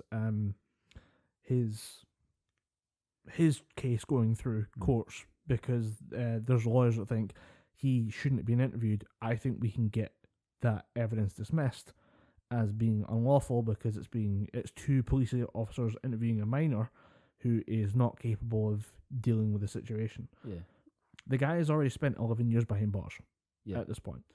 And so it's more to do with just getting him out now, or getting him out as soon as possible. And it was always interesting to see the dissenting opinion of judges in that case. And that's what I think is going to be missing from the Apu thing. Where is the dissenting opinion going to lie? Because there will be people who go way too far in the other direction. I just want to hear the original documentary about the Apu thing, and then I want to see the dissenting opinion of a reasonable person. Yeah. I mean, if it's just all from one side of people saying, no, get rid of Apu, it's going to be shit. People are going to go, nah, right. That's them just panned down to one side. But otherwise, yeah, I think they need to do some kind of diligence on both sides and say, right, this is why it's a good idea, this is why it's a bad idea. Let's listen to the approval and the dissenting side. But let's not listen to the screaming lunatics on either side. Yeah. Because those people are to just the reasonable, prudent people. Yeah. It was a good post. It was just about the current left versus right mentality in the US right now, which is obviously a shit ton worse with people delivering pipe bombs. Yeah, I seen that to the Democrats, like several key Democrats and critics of Trump. But there was a good post before it kicked off of, we're never going to actually get to see we're never going to get to reason at this rate, because we're not having left versus right arguments. We're having left arguing the straw man arguments of the right, and the right fighting against the straw man arguments of the left. Nobody's actually talking to each other. Yeah, they're just fighting for the sake of fighting. They're fighting the worst version of the ideals of the other side. Yeah. That's not a natural discussion. So I just thought, I was like, we need to try and apply that to a bit more. Yeah, I think it's probably been very well stated on this show that we're all for talk it out. There's an answer somewhere. Don't just run in there swinging clubs at each other going, hata, hata, hata, hata, hata, hata, hata. Damn it, now I'm thinking of South Park again. I don't know why, but I found myself watching the episode with Bono and the piece of shit. Oh, it's a 13 Kurik. It's a 13 Kurik shit right there. It's a great easy, episode. Bono, you're hurting the beatty. Oh, the beatty. Oh, not the beatty. How can you act like such a piece of shit but do so much good for people? That's because he is a piece of shit. Bono isn't the record holder for the world's largest piece of shit. He is. Bono is the world's biggest piece of shit. That's fucking classic South Park. My favourite part of that was when Stan's taking his biggest shit, is that there's literally just the Emmy statue rotating in the bottom of the screen saying Emmy nominated show. I thought that came up once as a joke. It's just in the episode. That is just part of the show. With Stan screaming at a massive shit. It says Emmy nominated show. Oh, a couple episodes ago, I couldn't remember what the was an episode of South Park. I couldn't remember which one it was. So episode 1 was the school shootings one. Episode 2 was actually about the Catholic Church and about priests molesting little boys. Yeah. Handled actually pretty well. I'm guessing as well as you could handle that situation. It was more about criticism of the structure of the Catholic Church rather than opposed to the local town priest. Yeah. Who is the hero in this one for running people over on a Zamboni. Surely you'd see that death coming and, you know, step to the left. Well, it's high speed because it's a Zamboni for cum. It's called a cumboni. And you gotta get those things to be agile. You gotta chase after those priests. Yeah, And he runs over 3 people with the cumboni, and it's fucking brutal. Is that proper South Park like exploding gore, where like somebody gets shot and their head just evaporates and just blood flies everywhere? And then there was the 2 episodes that we talked about, I think, before that. Yeah, there was 2 episodes after that because I just couldn't remember what episode 2 was. And the priest episode was really fucking funny. Because as I say, there was a gap. I've missed some episodes, and I'm going back and just rewatching random episodes. Yeah. And this new season's on par with the last couple, in a good way. Good to hear that South Park is still plugging away. Because there's not many. I realise there's not many TV shows that are still going from sort of the 90s where all this shit was kind of when you weren't meant to be watching this shit. I think South Park is the only one that's still going strong because I have no interest in fucking Family Guy anymore. American Dad. I think it's still running. I think Family Guy's still going. They just renewed it for a new season on FX. It's coming back soon. Why? I don't know, but the main arc for the episode that I've seen was that Brian is now old. He's trying to chat up to girls in a nightclub queue, and they're just saying, "Oh, does anyone speak old man?" Is that the one with Frank Sinatra Jr. in it?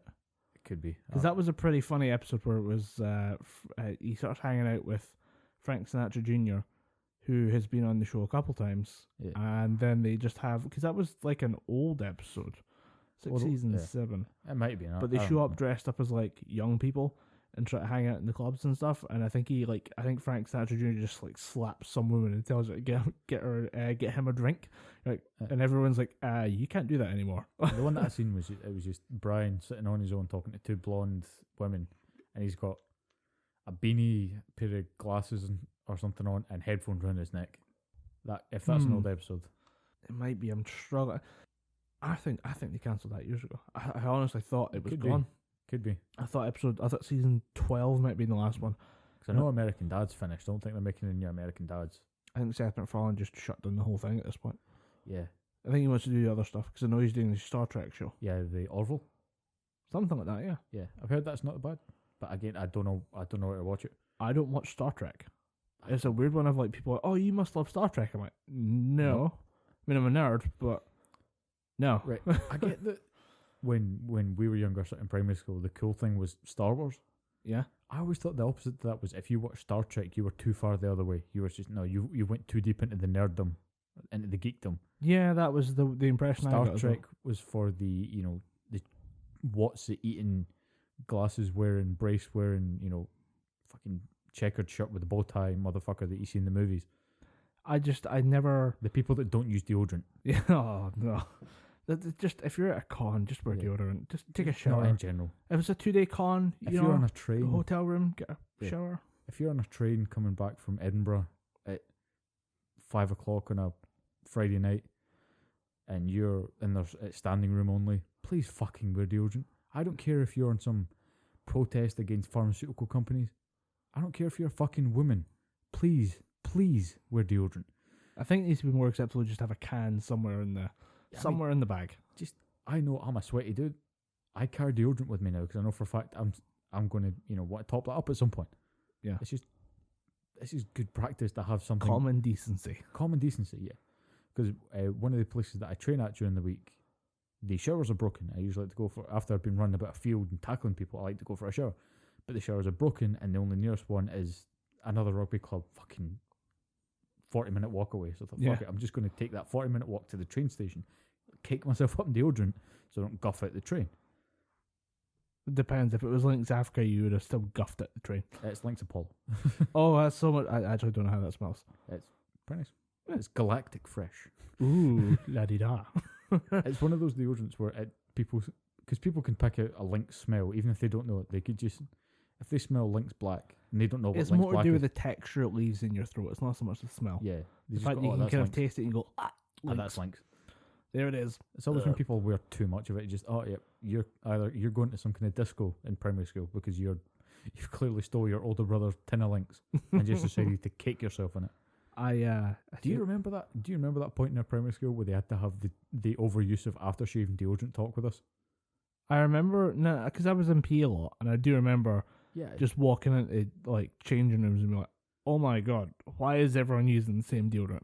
No, it was. I remember specifically one of our teachers. I think it might be in primary 6 or primary 7. This is when we were coming in the morning, right?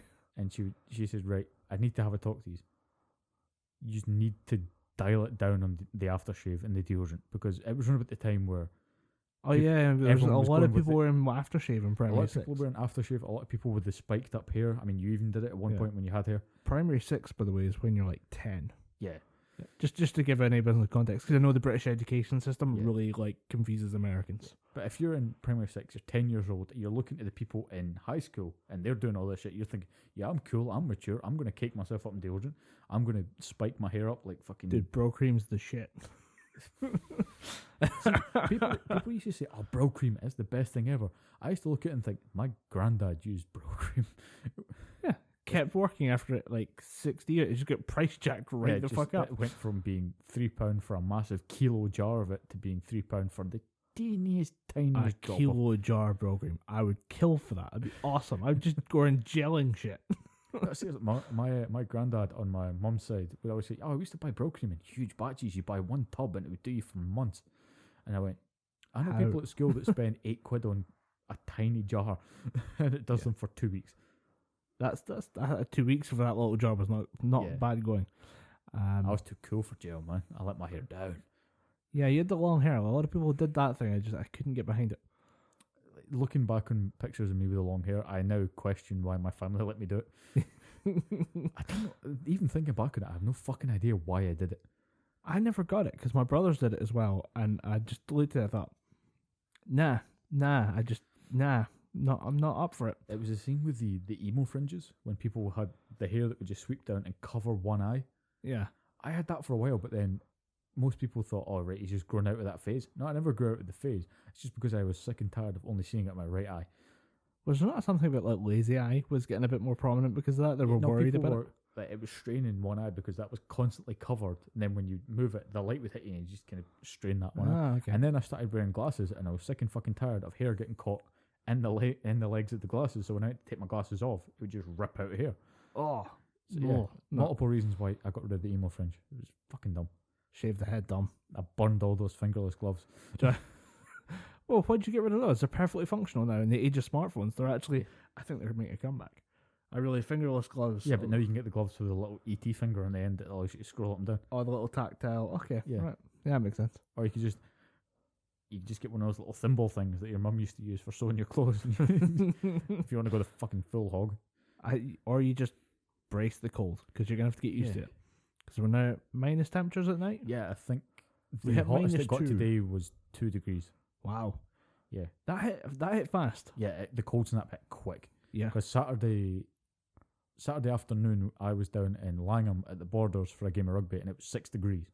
Shit. And it was proper clear skies, really, really warm and sunny. Then the minute we got on the bus and started travelling back up to Edinburgh, it started to get cold. We got back to Edinburgh in Corstorphine, and it was 2 degrees. I woke up the following day, and it was into the minuses.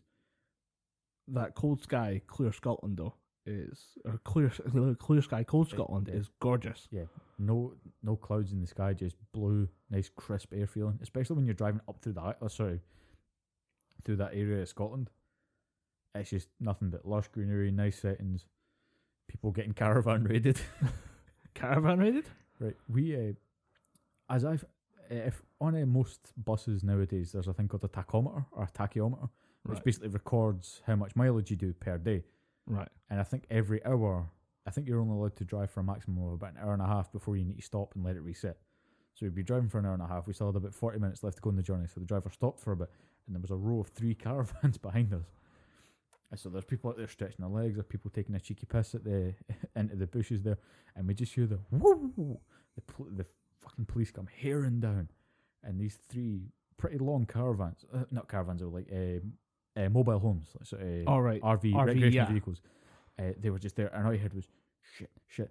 People frantically running about trying to get things. Then you just this one copper go up and rip the door off one of these things, and they go in and they pull out like bags of DVDs, and there was like big bags of drugs and stuff getting taken there, and we're all just kind of sitting there slack jawed, going, "Do we need to do anything? Can we just get on the bus?" And one of the police officers came up to us and said, "Were you involved in this?" And we just went, "No."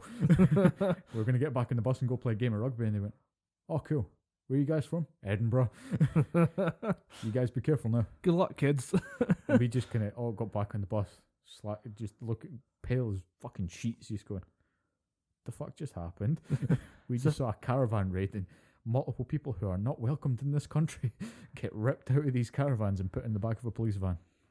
And normally, like most of our interactions, 99% of your interactions with the police will probably be perfectly fine. Yeah. You forget that there are teams of those guys who are not there to fuck around. Yeah. They're not there to direct traffic.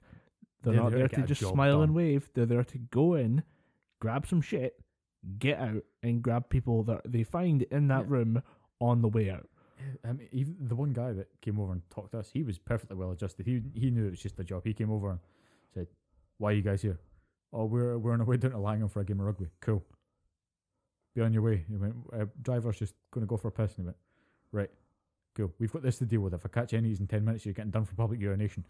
I think at that point, everyone just went, like, got inverted, went back into the bus. I've stopped peeing now. I'm peeing internally. I promise, officer, please don't. Remember the guy that just raided that van? Yeah, he told me if I didn't hurry up, he was going to slap me in jail for public urination. I'd be sitting there going, and I can't pee. I'm going to be stuck here for 15 minutes. It fell off. It fell off. Shit. Then on the way down, there was just a queue of people waiting for the bus toilet. The only reason we were pissing outside is because we thought, fuck it, we've got time to wait. We need to wait at least 10 minutes for the tachometer to tick over. Yeah. So we were just pissing on the nice lush Scottish scenery. You mean watering the much needed watering the ferns, yes. Yeah. Helping out Mother Nature. Yeah. One empty bladder at a time. It counts, technically. Yeah. But yeah, that was my fun. That's got to be a surprise. Like, you did not see that one coming. You just... Yeah, because it was literally...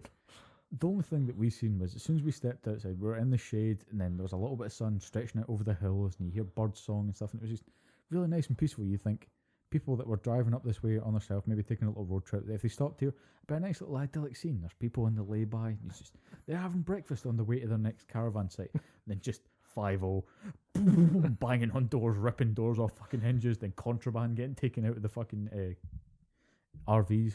That reminds me, actually. You know the FBI raid meme? It is like a SWAT team coming through the door, and then one guy like bursts through the window on like a rappel, and then another guy like slams in through a skylight and break. Like, it looks like a really good raid, and then all of a sudden they start fucking it up. Yeah. Like the guy coming through the skylight like smashes into the table and falls over. Yeah. And then it like just like people ripping, like doors come off, and all of a sudden the guy's standing in the hallway like swinging a lamp. I don't know if you've seen that. I've not seen that. It's fucking great. It sounds like something straight out of fucking Anchorman. It's the I think you just see Steve Carell running about swinging a lamp above his head. It's he wouldn't do that. He loves lamp. He wouldn't do that. Loves it. And I saw that one. movie is just when you run about with a grenade, just going ah. Have you seen the second one? Yeah. Did we do that? See, like this kind of got better and worse. I don't know how I feel about it. When he says, "Brick, what have you got there?" "A gun from the future." "Where did you get that?" It just ignores him and walks away. It's Steve Carell, you fucking genius. Recently rewatched the entirety, all 9 seasons of The American Office. Yeah. Fucking, I forgot how much I loved that show. I've It not seen wipes it its yet. dick all over the UK office. Yeah. Are you not a big Ricky Gervais fan, are you? Nope, not at all. No, okay. I think that probably helps because Ricky Gervais is that show. Yeah. In the same way that I don't think there's anyone. Yeah, Steve Carell's in charge of it, but I think there was so many like big actors and big performances in that one. Yeah. You can't say, "Oh, it's that Steve Carell show." Yeah. Everyone Steve knows Carell, it for somebody he does else. David Brent better than Ricky Gervais. I think he plays that kind of dickhead manager character a bit better. He's a bit more likable, but yeah, there's so many people that have now went on to fucking huge things after The Office. Yeah. I can't remember who John Krasinski? Yeah, John Krasinski. He's the latest guy that's like the big mega hit coming out the Office. He is There's a rumor going about that he's joining the Marvel Cinematic Universe as Reed Richards from the Fantastic Four. Okay.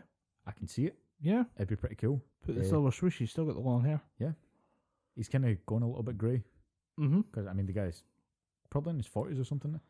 Yeah. Yeah, and he's still relatively unknown. He hasn't done many big things. I think The Quiet Place was the biggest thing that he'd done. Yeah. And That's he's his doing big stand-up performance. Yeah. I know he's been in other stuff as a side character, but that one's a standout in the fact that he could do an action role. Yeah. And there was was it Jack Ryan or something? There's an Amazon show that he's doing. Oh, yeah. I remember seeing that. I got Amazon Prime, and I got tape for that. There was a special black tape, and it was literally Amazon Prime, and it was Jack Reacher or Jack Ryan or whatever it is. It was just like Amazon Prime. Please watch this show. please watch this show. I think he got offered free.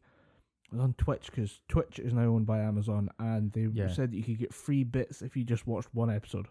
Like, please just hit play on an episode of Jack Ryan. We promise you'll love it. Come on, man. But come on, we'll give you free bits. Come on. Just You want free? Everybody wants free bits, don't they? 500 free bits? Come on. You're going to turn that down? I don't think so. I did. I did. I don't have time for that. Sorry. Bye. I ain't going to do it. I will say... John Krasinski might be playing Mr. Fantastic in the Fantastic Four. Be interesting to see who's the supporting cast in that's going to be. Personally, I'm not a big fan of the Fantastic Four to care enough about who they cast. I just want them to do... I know what the characters should look like. I want them to honour that. And I want them to do the story right. And in particular, the biggest point that I'm going to make here is I want them to do fucking Doctor Doom right. Doctor Doom has had 2 fucking horrendous interpretations. They need to do him right, because if done right, Doctor Doom can be one of the most terrifying villains of all time. Yeah. Think the Joker, but sane, with all the technological powers of someone who's a super genius and has made basically god-level super armor. I know there's points where he has become God. Yeah. Which is a weird one. He took over the planet twice and gave it up because he got bored. He took over the planet once through forceful means. Yeah. He took over the planet the second time through legal means and through his status as the King of Latveria. He basically just forced his way into this thing and then gave it up because there was too much red tape and regulations. That is the level of swagger yet unseen in comic books. Exactly. Dr. Victor Von Doom just gave up ruling the planet because he got fucking bored. And might as well. Yeah, just if you got to that point where there's nothing else to offer from ruling the world, then yeah, sure, give it the fuck up. Trying to think of anything else. Yeah, I've got a couple of things. Of things I want to talk about. I have a here comes a new challenger. Oh, I've got some more fighting game news. Yeah. One of them is Smash Bros. And Right. I'm going to leave that till second. But the first one I want to talk about is Soul Calibur 6. Is that the new one? Yeah, Soul Calibur 6 is the new one. It's just out on Xbox One and PS4. A PC port is coming fairly soon, probably within the next 3 months. There's probably going to be a Switch port coming soon, again, probably within 3 months. Mm-hmm. Soul Calibur's always been a favourite fighting game of mine because there's a level of customization and a level of just wait a minute. combat. This is the Soul Calibur 6. I've just been seeing the people making like all these famous characters in it.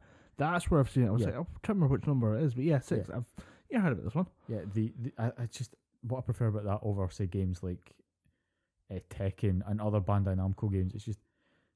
I've always preferred sword combat, and Soul Calibur does that perfectly. And the level of customization that you can get with each character has always been pretty fucking cool. And Soul Calibur, I don't know if they started the trend, but they definitely continued it and almost perfected it with the trend of guest characters. So in Soul Calibur 2. Oh, yeah, they had, I can't remember, one time they had Darth Vader and Yoda, didn't they? Yeah, in Soul Calibur 2 they had Link on the GameCube, they had Spawn on the Xbox, and they had Heihachi from Tekken on the PS2.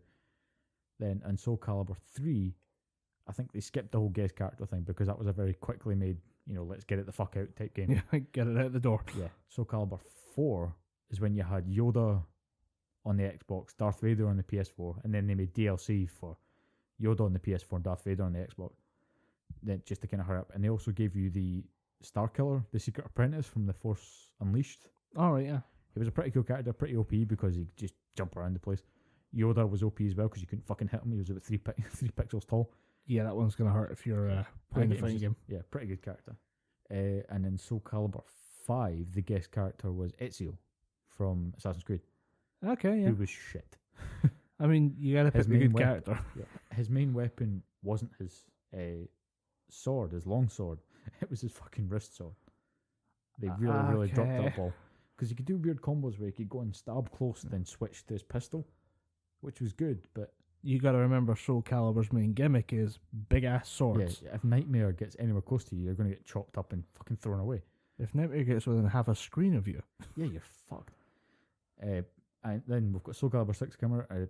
From what I've seen, the game looks great. The story mode looks great. That's where you create your character and throw them into the ringer alright. and sort of defeat other created characters and other named characters and then unfold the story from there. I've yet to pick it up because I know for a fact if I pick it up now, I'm going to play it and I'm going to forget about a coursework deadline. So I'm going to wait till coursework's done and dusted. Then I'm going to go fucking see Halloween. I'm going to go play Soul Calibur 6. I'm going to do all the shit that I've been meaning to do. But in Soul Calibur 6, you've got Geralt of Rivia Mm-hmm. from the Witcher series, who I've played a bit of just on the global test demo that they did. They did a sort of beta test, network test thing for the PlayStation 4 and Xbox One.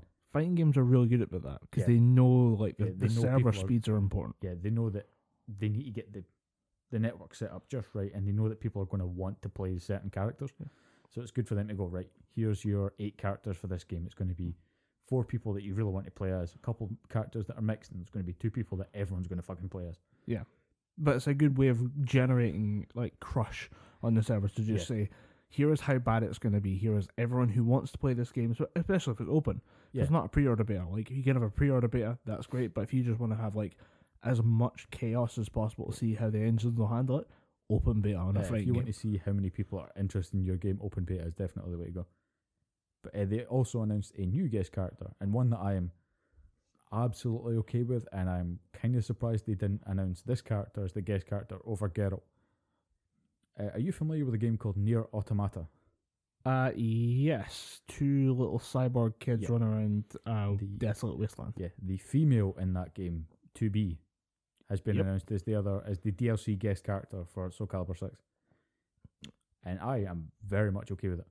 She Yeah. looks like she's going to play exactly like you think from the game. She's going to use a combination of her sort of smaller close quarter sword and her longer distance sort of Zweihander katana.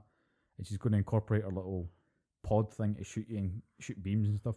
Is she the one that's blind? They're- Or she just wears a veil? She might Yeah, not they be blind. wear a veil. They wear blindfolds. It's some weird symbolism thing that Yoko Taro puts into all of his games. There's always some symbolism that Yeah. to truly see you need to cover your eyes. I don't fucking know. It's weird. It's dumb.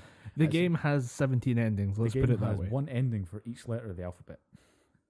Fucking Christ. You only need to get endings A through F. You can get other joke endings. Like one of the endings that you can get is if you go to the space station and activate your self-destruct function just by holding down the 2 thumbsticks. If you hold Right. them down for 3 seconds, you just blow up. Okay. You get an ending based on that. You perma blow up, Yeah. even though you've had a self-destruct function all the way through the game. Yeah, you can do that at any point. Huh. But you always get the same ending. Because my brother who played it, he got the 5 main endings before he passed the controller over to me.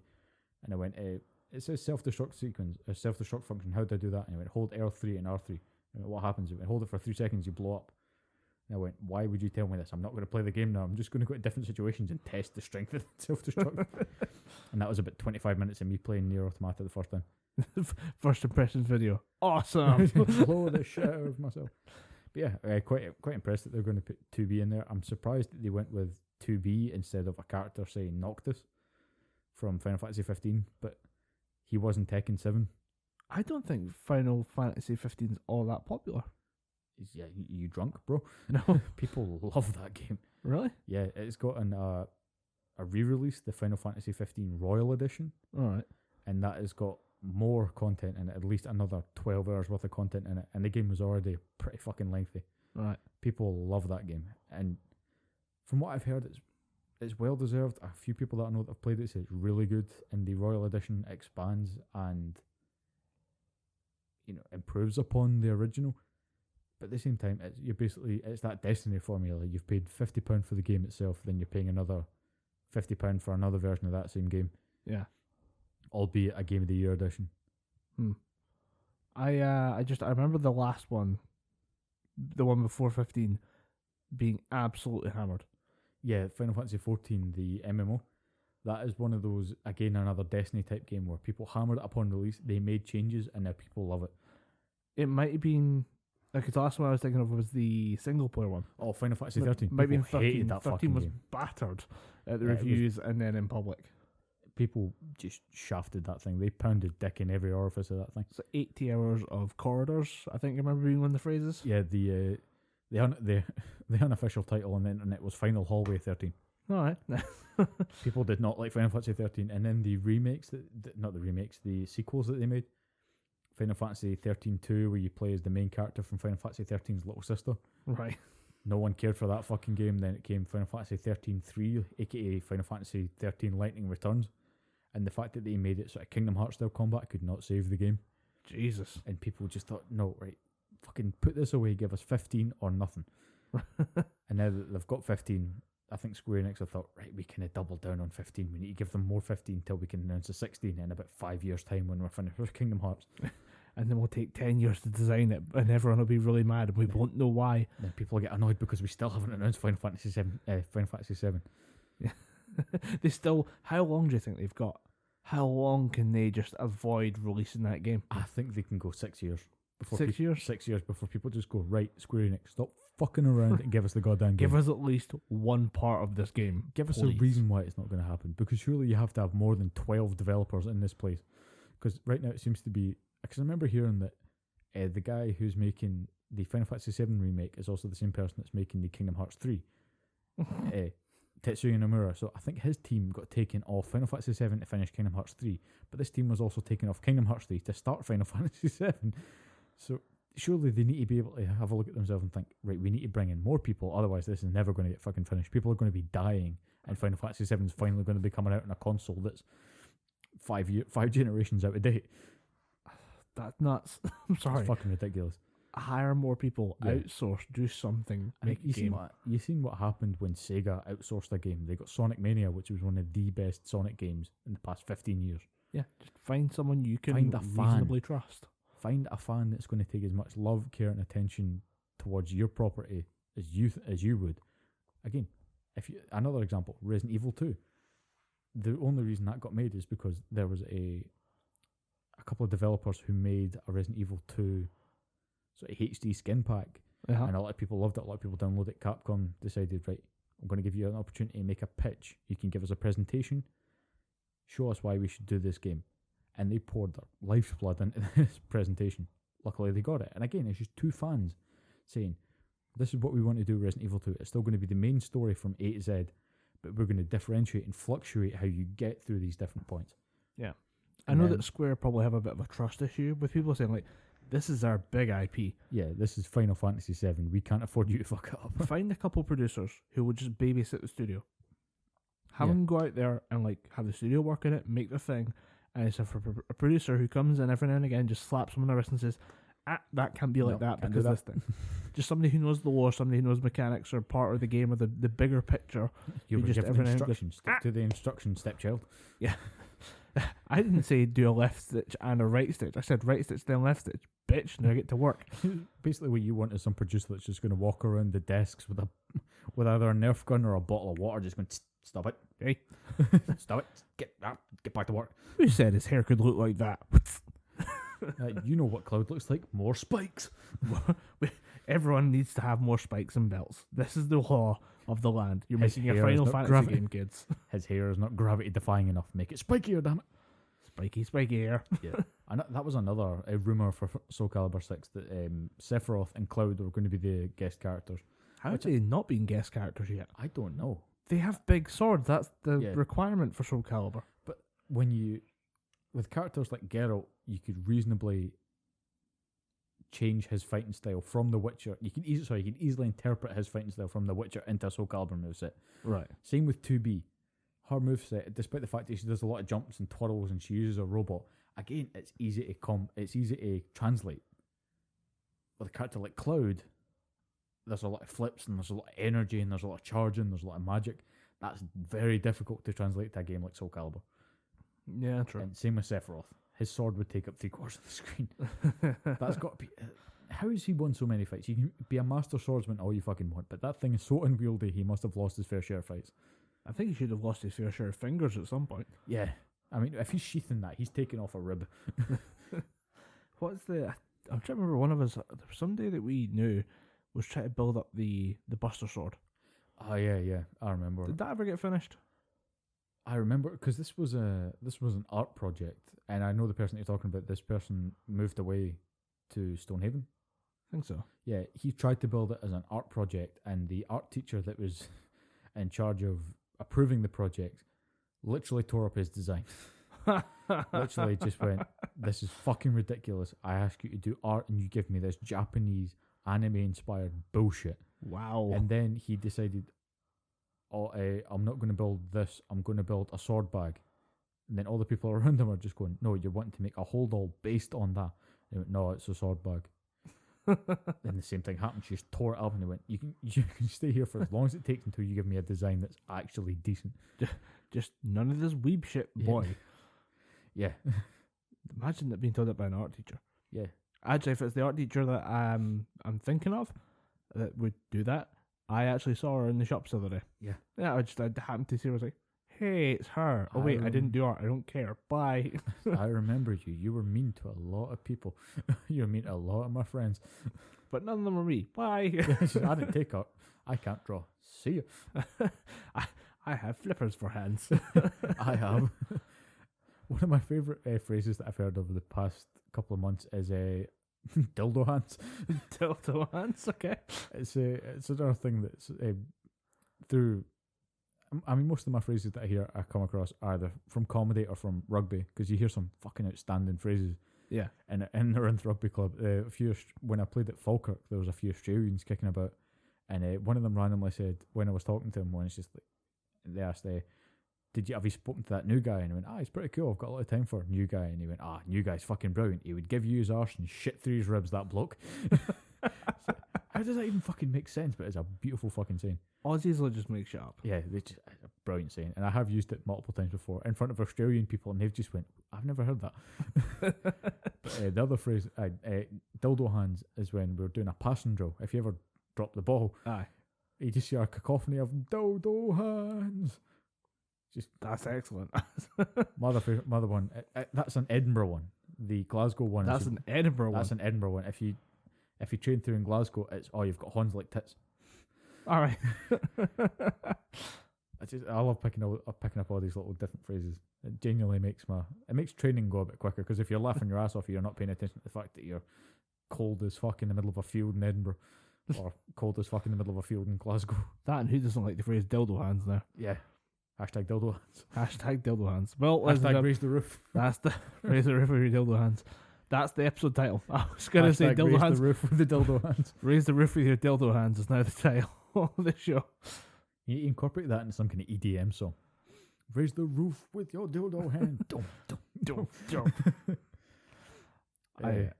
I keep finding weird like copyright free ish like EDM stuff. Oh, is that non-copyright music or something? There's a channel on YouTube. I found a couple of them. Yeah, there's a channel on YouTube that's just, I think it's called NCR or NCT, non-copyright tracks or something. Yeah. It's all just, here's a whole bunch of shit that you can use in your podcast, or here's a whole bunch of shit you can use in your YouTube video without copyrights. Yeah, there's still some that want like a little bit, like they just want you to contact them and say, "I am using it in this video." Yeah. But there's a lot of them that just put stuff out there, and it's actually really good of them. Greatly appreciated by podcasters and content creators online. I don't think they get enough of a shout out though. I think we should do more. The people that do the non-copyright music, they're genuinely the heroes of the internet. Yeah, because they give people cool, very, very well produced tracks for nothing, and all they do is say, "Credit me, give me a shout out, just tag me." Yeah, tag me. Put links in the description. You had you said you had the Soul Calibur stuff. Yeah. Did you not also say you had some Smash? I have a Smash Bros segment. It's Smash. Not Waluigi, so who gives the fuck? But there was another leak regarding Super Smash Bros, and this one has been called the Grinch leak. Mainly because the person the person that took it's nothing bad. The person that took the photo of the picture of the completed roster from Nintendo France used their phone, and in the background you can see a picture of the movie poster for a Grinch. Oh, I thought it was going to be that the Grinch was going to come to Smash Bros. And I'm like, oh no, boy, that's shoehorned. Basically, the whole premise of this is that someone has noticed, or someone has picked out from a Snapchat from a it's either a developer or a programmer from Bandai Namco who are co-creating Smash Bros with Nintendo, and they have done since Smash Bros 4 on the Wii U. This person was in Nintendo France who have a picture of the completed roster. I'm not 100% if this is true, but the picture, it looks kind of grainy, a bit unfocused, so take it with a pinch of salt. But the completed roster that it shows all the new characters that was announced, like the Simon Belmont, Richter Belmont, Dark Samus, Crom, King K. Rool. It shows all those characters, but it shows 5 additional characters that people are very, very excited about if they are true. And those characters are Shadow from Sonic the Hedgehog. Okay. Banjo and Kazooie from Banjo-Kazooie. As one player? As one character. In Smash Bros 4, they had a character called Duck Hunt Duo, which was the duck from Duck Hunt and the dog from Duck Hunt. Right. And there was another character, the sort of shooter off screen, who would throw in cans, and if you pushed B a couple times, it would shoot the can, and if anyone came in contact with the can, they'd take damage or it would explode or something.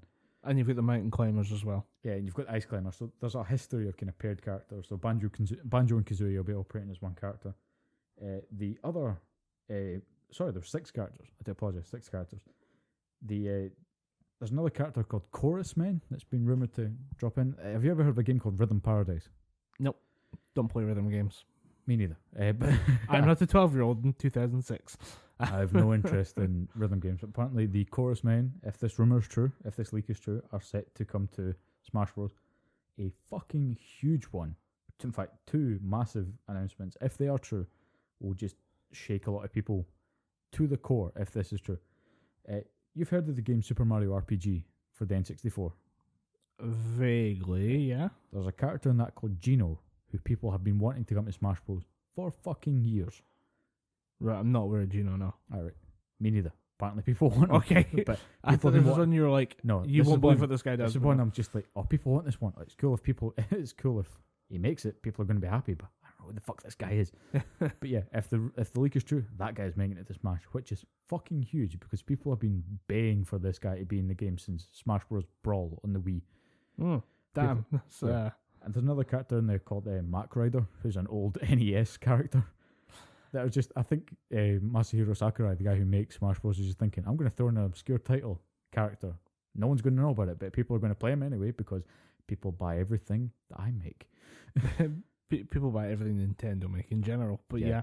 The last 2 characters, the one that I'm going to talk about first is a colossal stretch. And I think if this picture is true, to me, if this picture is true, it's going to be fucking huge because no one will expect this character to be there. It's a character called Cosmos from a game called Xenosaga. Nope. Drawing a blank. I bought the game. I've never fucking played it. But again, there's a lot of these characters. I'm like, oh, cool. People are going to be so happy that that's in there. But at the same time, who the fuck is this person? You're happy for someone. You don't know why they're happy. Yeah, though. I mean, good for them. But to me, from the picture, it doesn't look like Cosmos to me. It looks like Chun-Li. Because the way she's standing, it looks very Chun-Li. And because one of Chun-Li's poses is she kind of cracks the shoulder, like she stretches her shoulder over the other, or she stretches her shoulder, like kind of having the hand hang over the other shoulder. Right. And you can kind of see some kind of head dress thing going on, like where she's got the hair buns in there. And the fact that she's standing next to Ken from Street Fighter 2, Ken's another character that's heavily hinted to be announced. All right. As a kind of echo for Ryu. You know what Echo Fighters are, right? They're just... It's the same thing. Same thing, but slight differences, yeah. And a lot of people are saying, hey, you can't use clone characters, but then they announce Echo Fighters, and everyone's like, yay, Echo Fighters. It's the same thing. It's totally different, guys, I swear. It's not bad, it's totally different. It's the fucking same thing, but you're just happy with it because they've out and out told you that there's going to be clone characters. Oh, look at that. They changed one character move and gave him a slightly different posture. Totally different. His uppercut now has flames on it. It's totally different from Ryu. But yeah, I'm firmly believing that Cosmos, and the one that is next to Ken that's heavily hinted to be Cosmos, is probably going to be Chun-Li instead.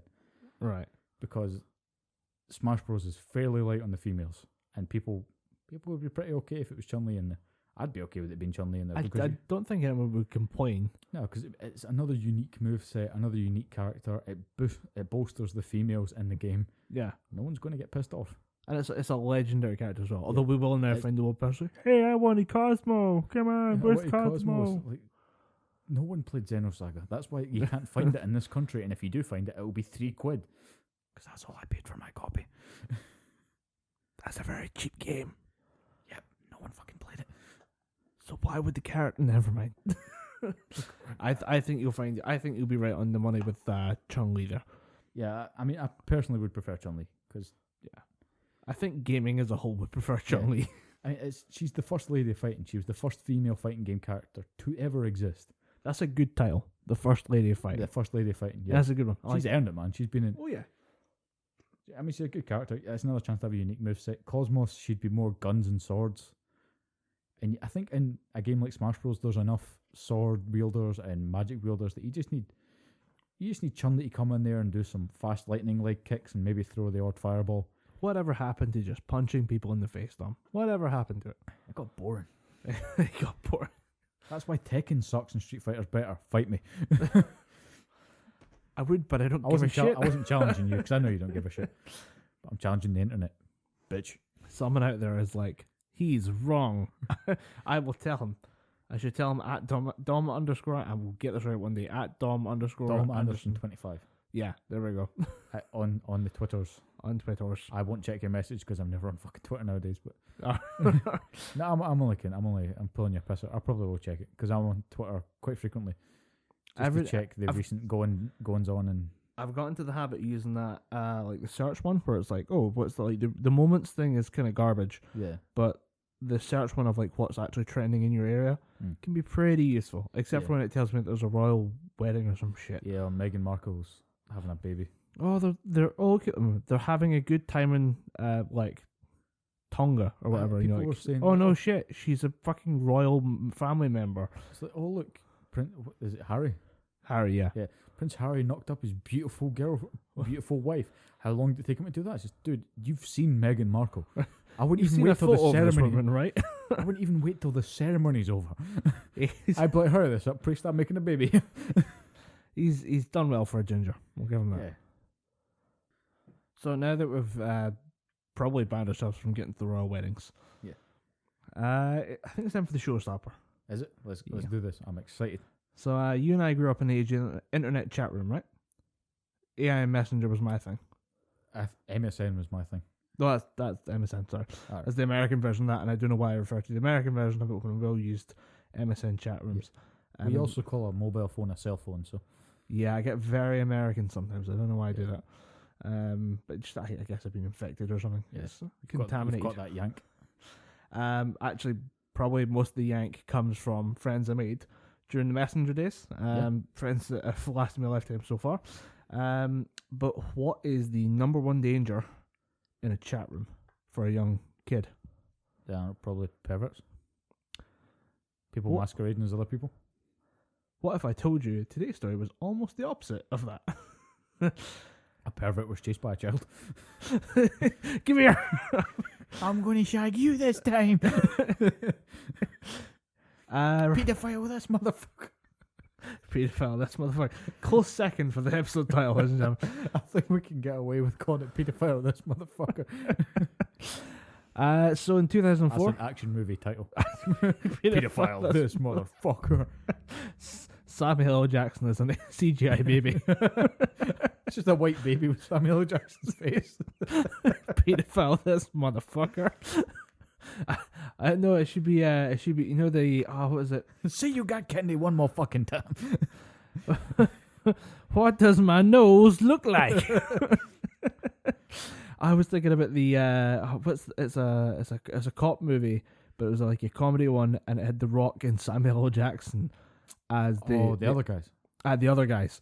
The other guy's prequel. But it's Samuel L. Jackson undercover as a white baby. Where's my nose, motherfucker? We'll get totally distracted on this one. Sorry. So, in 2004, a Manchester Crown Court heard the story of two young teens, Mark, age 17, and John, age 15, Both lads are about a year younger when the story takes place, so Mark is 16, John is 14. And because of their young age, the names in all this is a pseudonym. So because in the UK you can't publish the... you need to redact all sensitive information. So they're in court because Mark stabbed John, despite the fact that they are best friends chatting in a chat room centred around being teenagers in Manchester. And this is where it gets interesting, other than just stabbing. Mark... What the fuck? Fuck off. Google Drive. Google Document Editor is fantastic. Yeah. I wholeheartedly endorse it. Please don't kill me, Google. So this is where it gets really interesting for me. This is when the laser pops straight out from the Google machine and just fries your corneas. Shit. You were warned.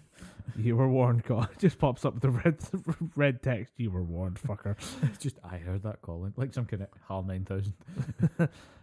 Actually, I've got...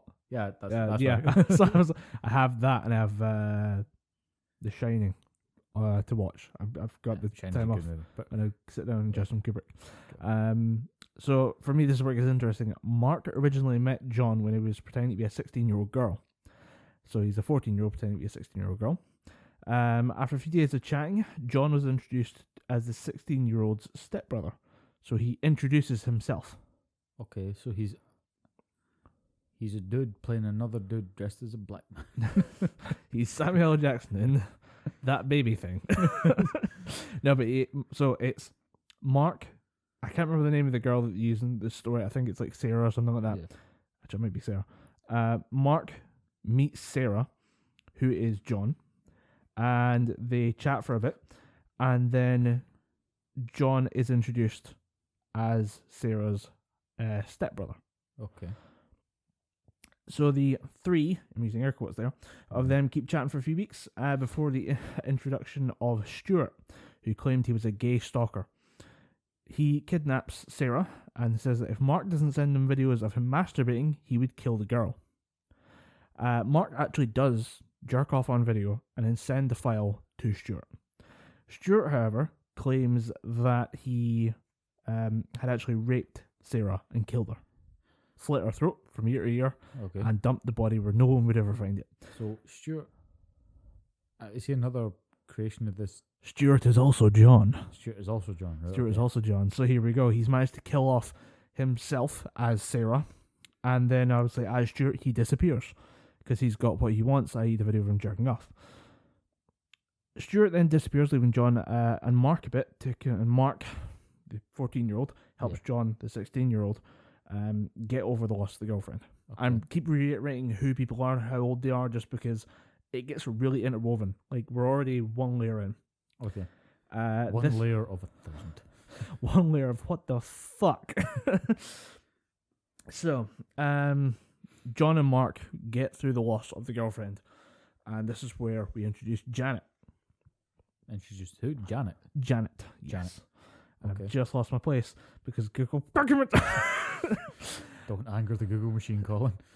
Janet is a 42-year-old house mother who also works for British Secret Service.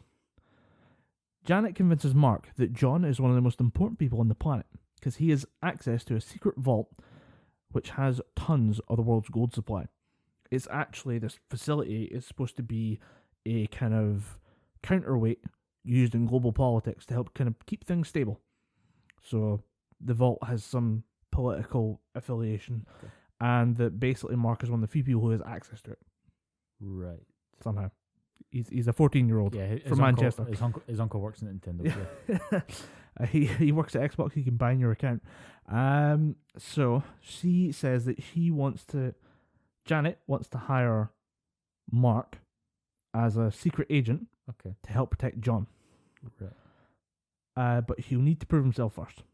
So he's sent out into Manchester to survey John and report back with all his findings when he goes shopping to make sure that nobody gets to him. He obviously reports us back to Janet, and Janet approves all his information and verifies it with an outside source. Mm-hmm.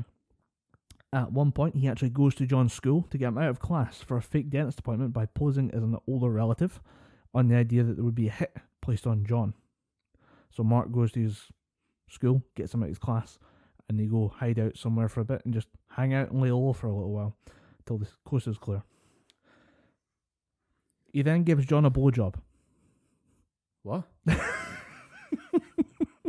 You know, classic spy stuff. Wait, so who's John is the older dude. Mark is the older Mark guy. is the older dude. And who's he giving a gummer to? John, the younger boy. It should probably now be revealed that Janet is also John.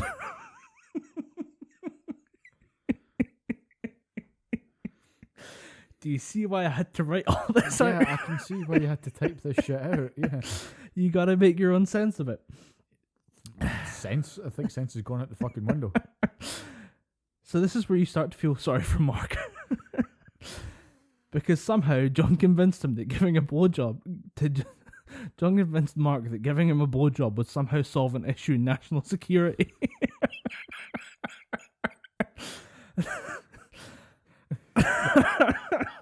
Hey kid, you don't suck this dick or the world's gonna blow up.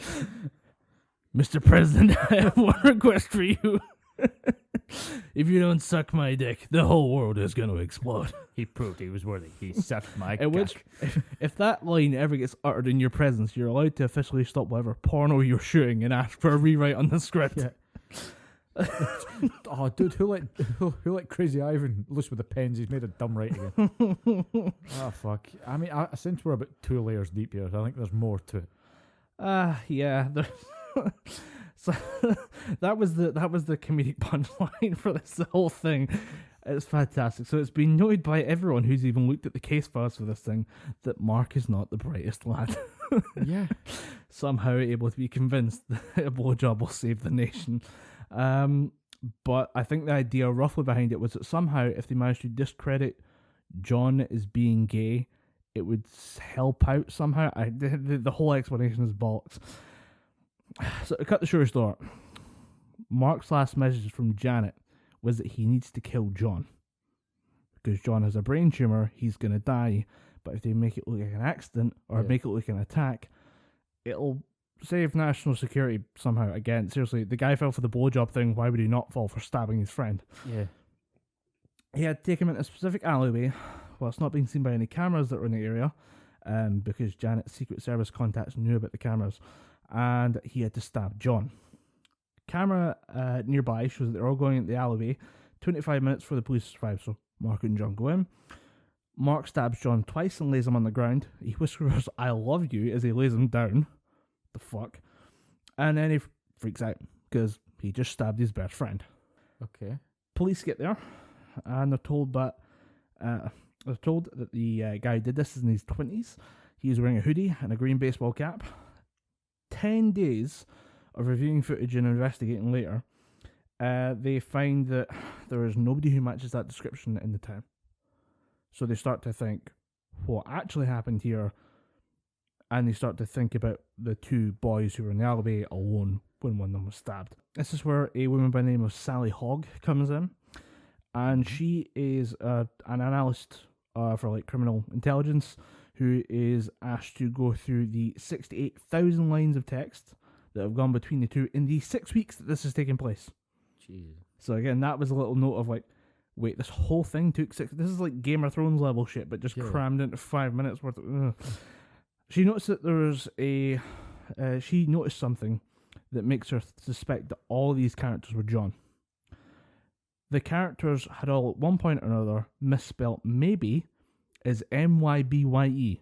Maybe. They'd all misspelled it. They all made the same spelling mistake. And if you look at a QWERTY keyboard like I did when I read this, you realise that A and Y are nowhere fucking near each other. I can confirm this. Dom has just confirmed he's one of the few people on the planet with a keyboard on his phone. Yep. I refuse to go full touchscreen. Moving on. Yep. That's the weirdest thing fucking said. When they go ask him about it, he admitted that that it had been him all along. And the case goes through the courts. This is where John sets interesting legal precedent, as he is the only person to ever be convicted of using the internet to plot his own murder. He was charged with this. For manipulating his friend into convincing him to kill him, he was also tried with attempted murder. Both boys got about 2.5 years in jail. Okay. And there was a lot of discussion about, is there precedent for this? No. No, I can imagine there fucking wouldn't be. Nowhere in British legal history has anyone tried to murder themselves. You can kill yourself, Yeah. but nobody has ever tried to use the internet to murder themselves. You know, like nobody's ever went that extra step. Yeah, no one's plotted their own murder using So- Google. or using internet chat rooms. So they've been given they've been given restrictions on internet access. They need to have like a guardian there at all times. I think even though they're now they have 2.5 years. And this is actually how I kind of verified this story. So I went and found the original article. I read it. I was like, no way this all happened. It's fucking bollocks. As you would do. It's a perfect natural reaction. Yeah, That was in The Guardian. I then found another article, almost 3 years later, from The Independent, talking about the boys being released. This is not made up. This is a real thing that happened in British legal history. I mean, surely Mark could have at least carried out his orders properly by, successfully killing John. He stabbed the guy twice. They were actually... He was in critical condition for like 6 months. They're surprised he survived. As long as he did. They're like, wow, he actually made it. And then survived his prison sentence. Jesus. But I was just reading it over, and it's there's a couple of conditions. They obviously did the jail time. They need to have restricted access to the internet, and they are never allowed to see each other again. I can see why. I said it's a shame because I'd actually like to see the point where they try and like look back on this and laugh. The point where they try and reconcile. Hey, Mark, remember that time you tried to stab me twice? Or tried to kill me? Yeah, that's forgotten. That's fine. Yeah, well, remember, you made me do it. You filmed me. You got me. I'm gay, you made me do it. But there was a lot of discussion about the fact that this has never been done before. There's no legal precedent for it. A lot of people just looked at this case and went, I don't fucking know.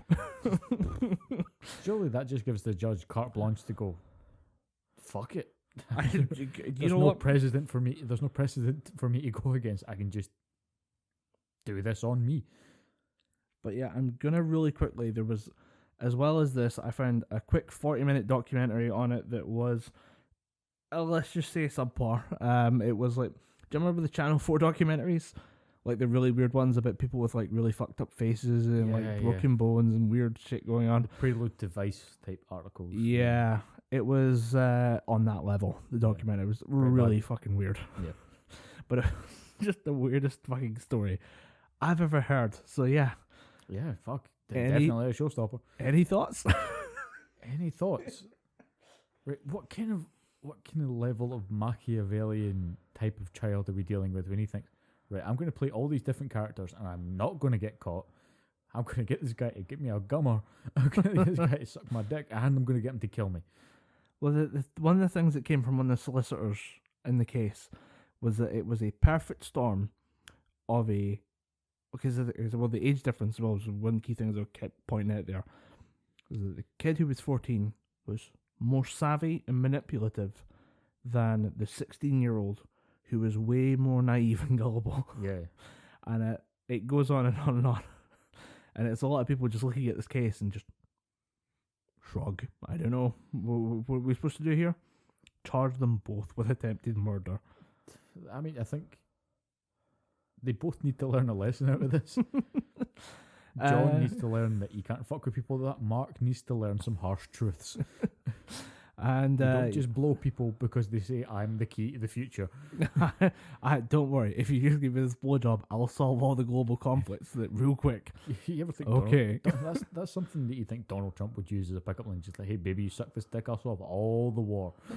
I'll stop it all. Global warming, global hunger, I'll solve it all. You just suck this dick.